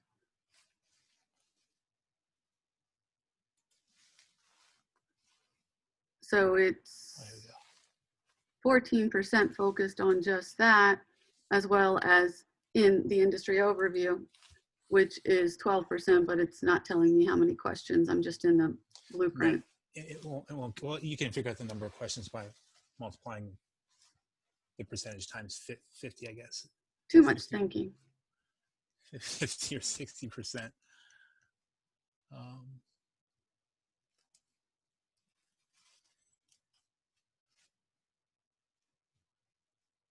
Yeah, Real offset quick, questions, yeah, 7%. I'm just going to say it is 10 of 1 right now. So if we want to keep this discussion going, that's fine. I just wanted to give everyone a heads up on the time, just in case they had something, something happening. Because I know this was scheduled to go right at 1, but like I said, I can keep this going for as long as we want to talk. So. And I just want to say, I just threw in the chat box the address for our evaluation form. So before you all leave, if you could just copy the address and fill out the evaluation, we'd greatly appreciate it. But I put that in there for everybody. Thanks. Yeah, that'll also be going out when I send the follow-up email. That'll be in there as well. Right. Fantastic. And something else, Glenn, I saw you brought it up, screen printing, dye sublimation, and then we were talking about wide format, flexo, packaging, things like that. That's definitely on our radar. We're trying to figure out, I don't want to go into too much detail, but we're trying to figure out the best way to get all of that information together and out there. So it's not just us slapping together a list and saying, here's this, but it's definitely high on our list of priorities to get done. Whether it be somehow worked into the existing competency sections or creating a whole separate one for those. Yeah, like I said, I don't want to go into too many details, but that is on our radar.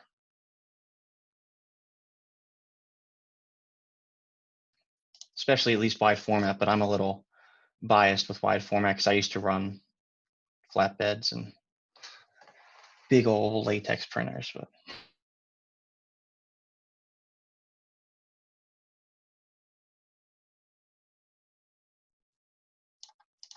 Paul, you're muted again. Any other observations about the conference as in the considering the whole thing?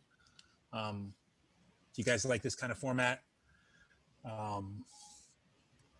Timing and things like that to do, how that works out for you? Format, topics, any general comments? It's a lot easier than traveling 12 hours to get there. We'd like to see you in person there, Jeff. Yeah, I think I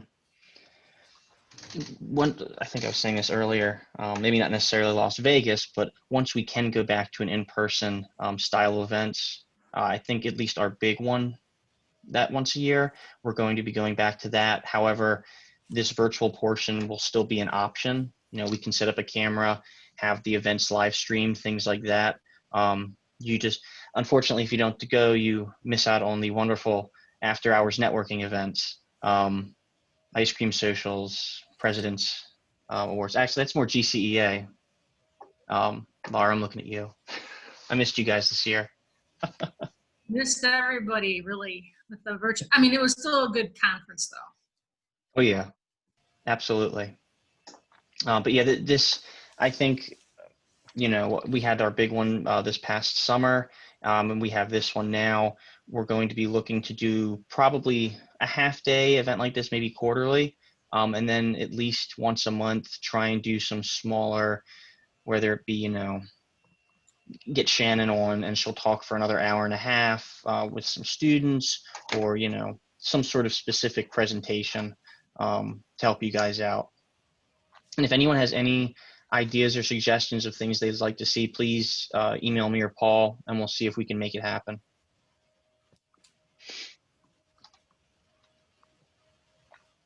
Anyone got anything else? Real quick, something that Paul has mentioned a couple of times, and we've talked about, maybe I'm jumping the gun on this, Paul, but I can't hold it in any longer, is maybe as far as the competition goes, developing a team competition. I know like the big one, construction one, Teamworks, where they have a different 4 guys, a mason, an electrician, a carpenter, and a plumber, and they build a corner of a house. If we had a designer, a pre-press person, a press person, a bindery person, that a competition that way. Because a lot of our classes we have, we're teaching all these things. And then the competition tends to be singularly focused, especially at the national level sometime lately. Just something to think about. I don't think we have time to talk about it now, but let's keep that in the back of your mind as we could start getting into competition season, maybe looking forward. That would be pretty cool. You probably have to do it as a demonstration competition first. Go through the motions for Skills USA. I think it's a great idea. I think it gives exposure to more kids. I think they're more likely to compete in a team than they are alone. And I think there's a lot to be said for suggesting or pulling off a team competition. I like that idea. One other thing, Scott Owens had asked about, he was going to go film at a printer and do something with that. I just did that recently.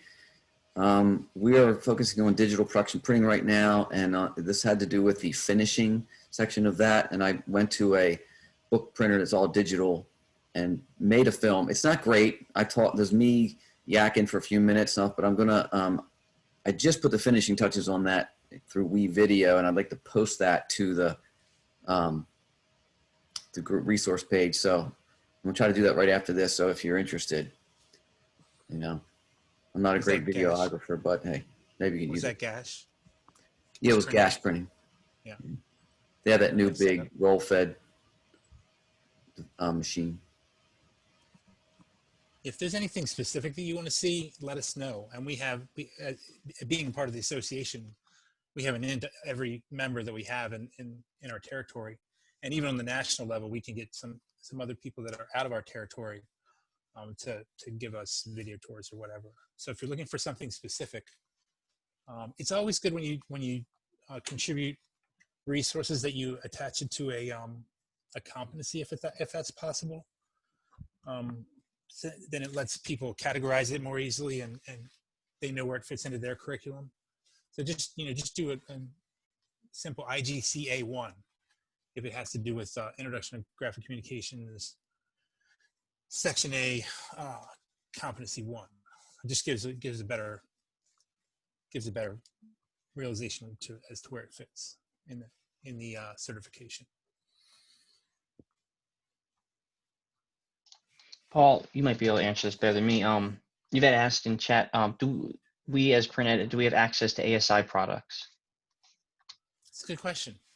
I don't know. As an association, as Pajama, we probably do. Who's that question coming from?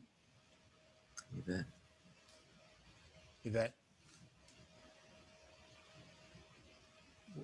Yeah, well, my question is twofold.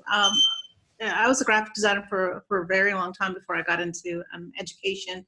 And, I sold print products. I was a graphic designer. I had my own business. I sold, I was an ASI specialty vendor. And when I saw the Pajama connection, I thought, what a great opportunity to teach students not only, I guess, just, paper printing, but just printing on various substrates. And so, I mean, yes, we do have dye sublimation and we have vinyl, but I was just thinking, just access to substrates that we can, print on, like, and cost factors, for t-shirts, if we're I have a white toner printer that we can use.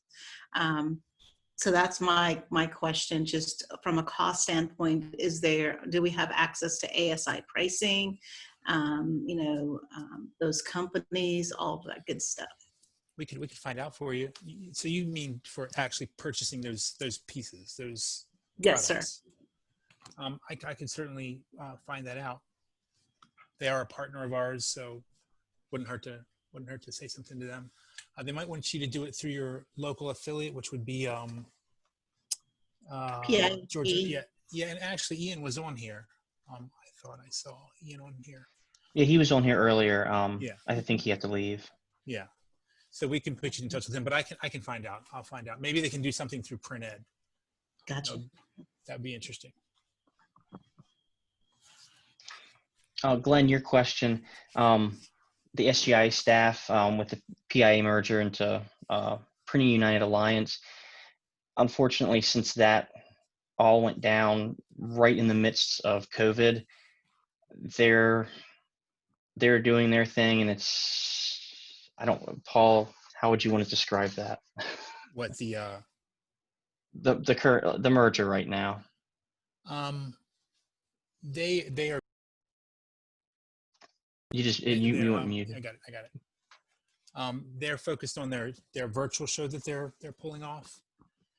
So we haven't had a chance to focus on other things yet. Officially, we are part of the Printing United Alliance. Printing Industries of America no longer exists. They were merged into SGIA, which formed the umbrella association. I know that they let go Johnny Shell. I know a lot of you are familiar with him. He was there for a long time, and they also let go their color expert. I can't remember his name though. It escapes me right now. But they used to run the dye sub and the screen printing competitions. So I've been trying to contact someone down there that could tell me how those competitions are going to be held this year. So officially, we're part of that. Pajama has always been a freestanding affiliate. I mean, we operate on our own. We weren't licensed to Printing Industries of America. So we're still an independent entity. And we're just under the umbrella of Printing United Alliance right now. So, and I can see that continuing into the future. It just like with everything that's been going on, I think we just need to let things shake out a little bit. I know SGIA had a pretty good student program too. Scott Owens, I don't know if you can speak to that. I wasn't familiar with it. Yeah, I'm sorry. I just loaded up my guest speaker, so she's up and running. I can talk to you guys. Yeah, we used to go over to their facilities for a field trip, which was an amazing experience. It was in Fairfax, and Johnny used to run the two Skills USA competitions at National Screen Printing and Dye Sub, but apparently Johnny's gone. Right. Have they replaced him, or did they just do away with that position? I don't. Well, there's a new director of education. He was the guy that was with PIA, Joe Marin. Okay. So I'm assuming that it'll fall under Joe's responsibilities. Okay. I haven't had a chance to talk to him yet. There's another guy, Ray Weiss, who does digital out there at SGIA, like large format.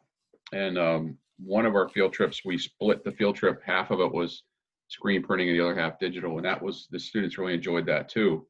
So I think Ray's still there. Another thing, I feel like I'm bragging on SGIA, but I was able to attend a color management conference there for free. It was a 3-day class, like $800 or $900 class, and went through the whole thing about how to calibrate color for your digital devices. Very helpful. I did that a couple years ago. So if it's like a lot of organizations, if there's an empty seat and you're an educator, you can sit in for free. Yeah. And I enjoyed it. I really enjoyed it.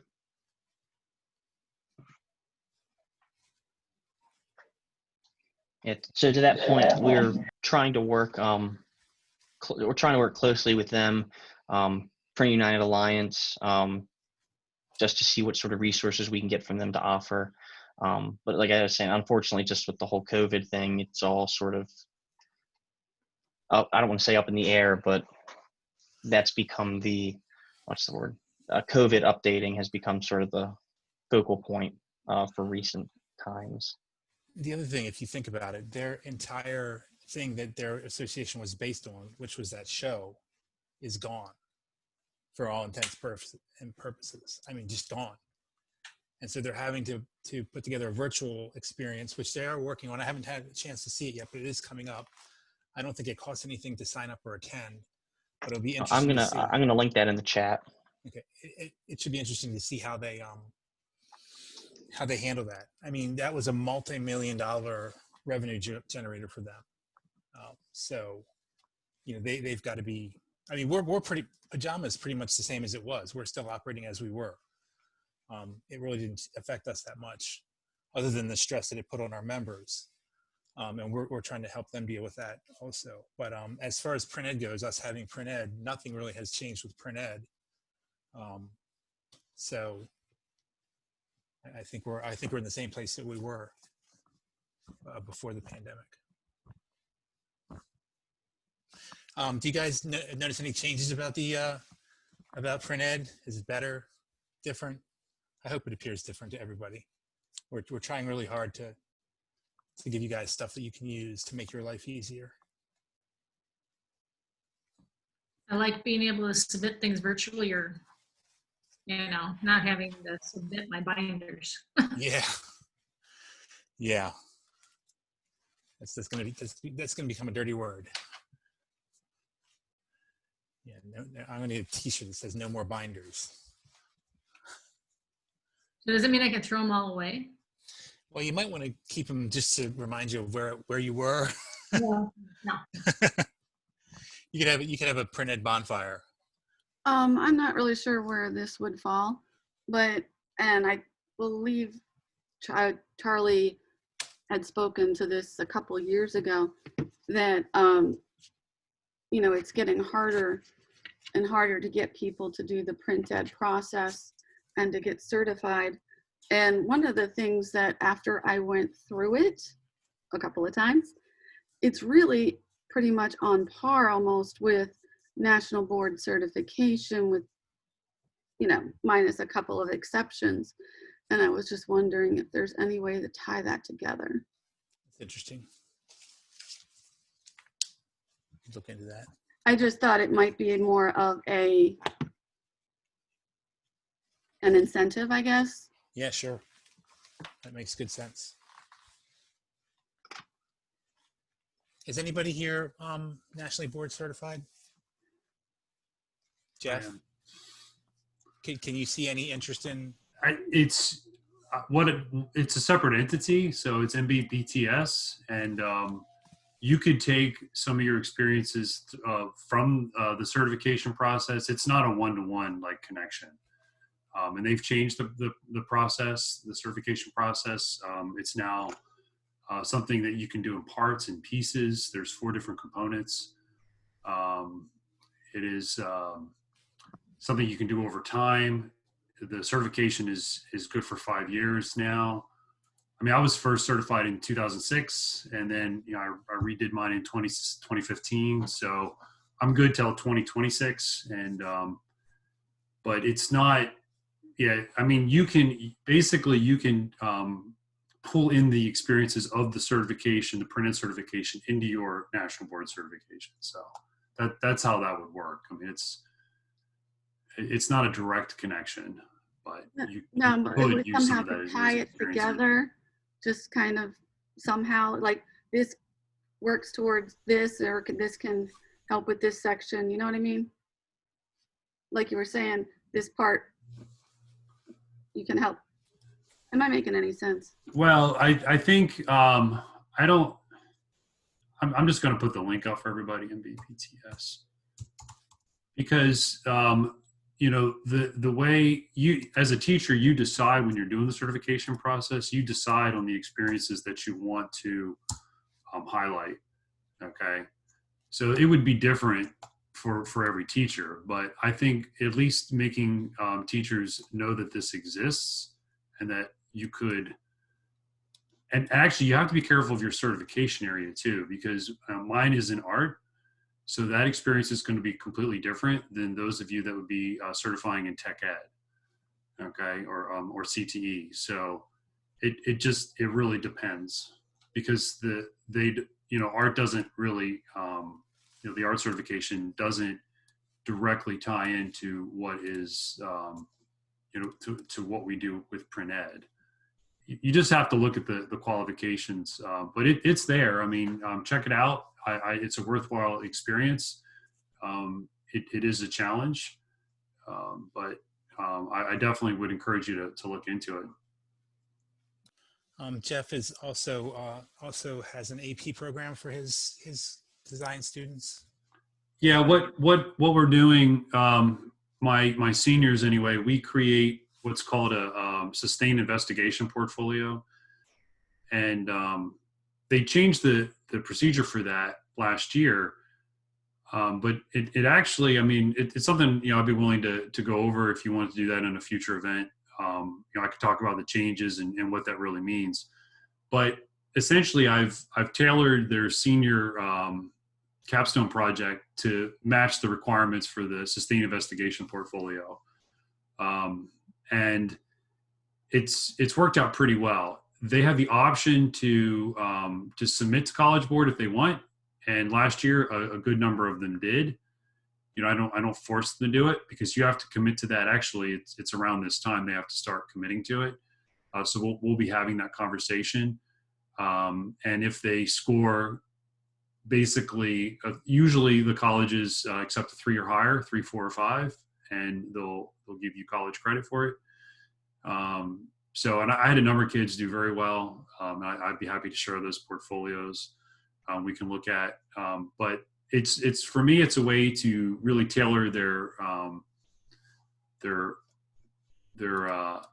college, or I'm sorry, their senior project. So I'll put that link in the chat too, so you guys can have it, okay, to check out. But it is something, there's some, because I taught AP art when I taught art, so I have that background. They do have some workshops that you can take to kind of help you get used to the format, because it is different. But really, you can just look at the website and figure it out. You can figure out what's required in the portfolio, and even just initially starting to tailor like a design portfolio or senior project type thing with those guidelines is a way to start. You don't have to say, oh, we're going to have you submit to College Board for AP credit.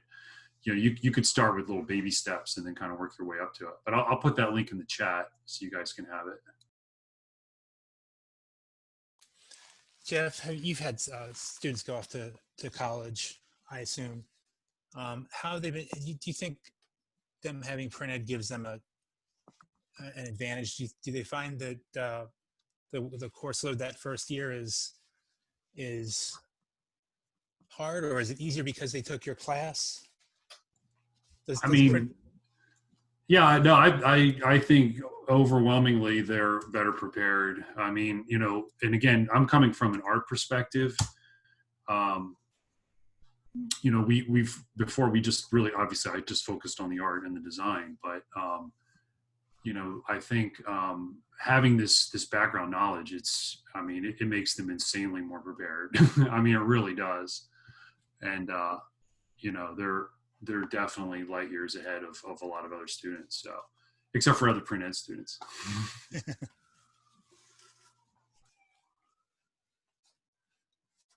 Yeah, what I just wrote in the side is Montgomery College, which when I first approached them about articulation, weren't too thrilled.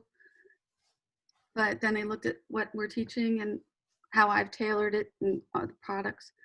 And so we got the articulation for 2 classes, one for level 1 and one for level 2. And now they're actually my biggest advocates because of the quality of the students that we're sending and how they're heads and tails above the other schools from the county, and how they've done the design process and how that's emphasized, and the skills that they do have and are bringing to the table. And at one point, one of the directors was at my school helping him out, and he said that my level 1 illustrator kids' skills were above what his kids were. Yeah. So I want to point out that first link that I put in. That's actually the course description for what would be the AP Art and Design course.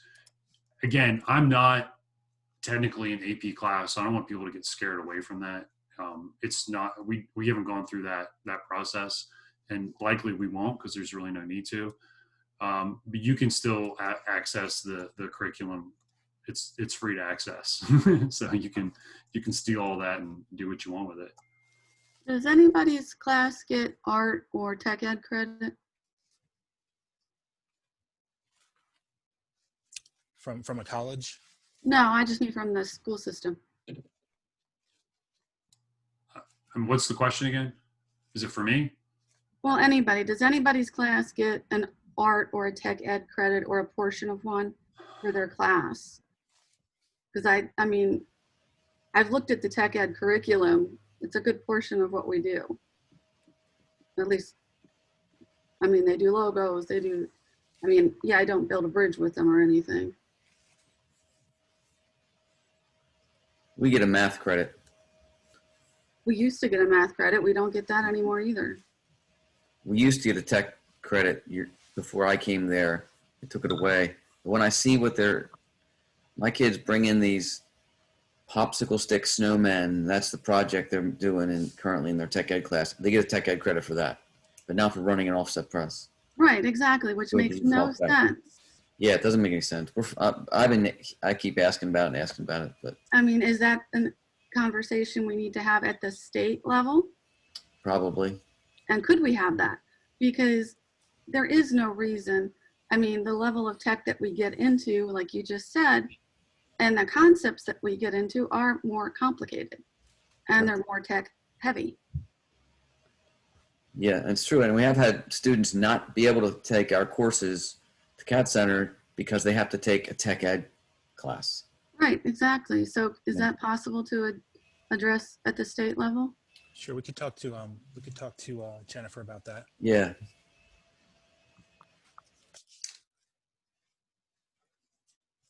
And how can I get it for my state then? Who's your Jennifer? Somebody that I can never get a hold of. I can certainly look into it, Laura. I think mine is Steve Parrott from Illinois. But he never emails me back, and I don't have time to call. That's why you got us. Yeah, he should be easy enough to find.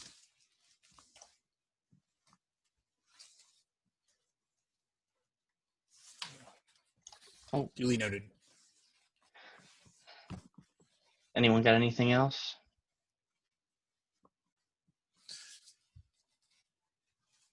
Well, everyone, thank you so much for coming out to our little half-day conference today. If you have any questions or follow-ups or anything, shoot us an email, either Paul or I, or info@PrintEd. That'll go to both of us. Keep an eye out for that follow-up email. Fill out that survey if you get a moment. And, well, thanks again. We'll see everyone at the next, whatever the next event is that we have. Paul? Laura, could you hold back for a second? Thanks. Yeah. Thanks, Mike. Thanks, Paul. It was a great meeting. Good to see everyone. Good to see you guys too. Thanks for coming, guys.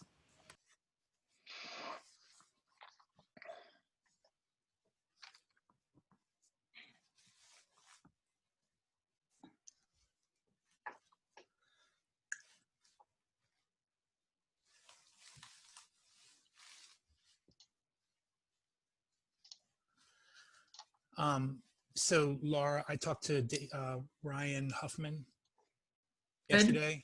Yeah, we had a great conversation about about membership for print ed teachers. Awesome.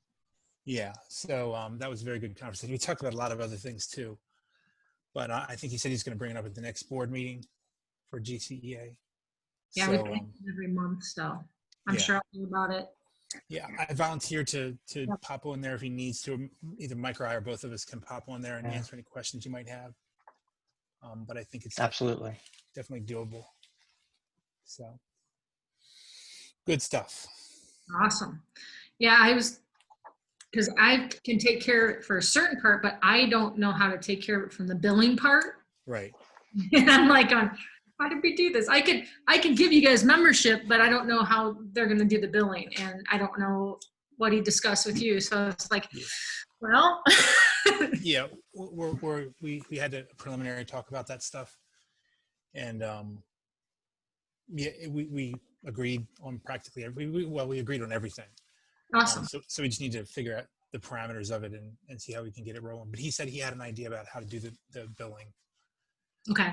So yeah, that was the other thing, because with our website, you know, who we've got it hosted with, which I think sucks, but that's just personal. Yeah. Trying to figure out how to change the amount of money people give or Right. do it that way has just been difficult. And Right. Yeah. since volunteer organization, we don't have time to Set up e-commerce solutions for. Yeah. No, I agree. I just want to let you know that we talked. Awesome. That's excellent. So we're in progress. Yay. Well, and I said, I emailed you back. I said, I think we just have to figure it out on our end and then get you guys connected. But yeah, I knew that would be a perfect thing. So cool. Yeah, great mix. Yeah. All right, then I think we're done. All right. Have a good weekend, guys. You too. And we'll be Absolutely. in touch. All right. Bye. See ya. Great seeing you, Laura. Bye. Bye.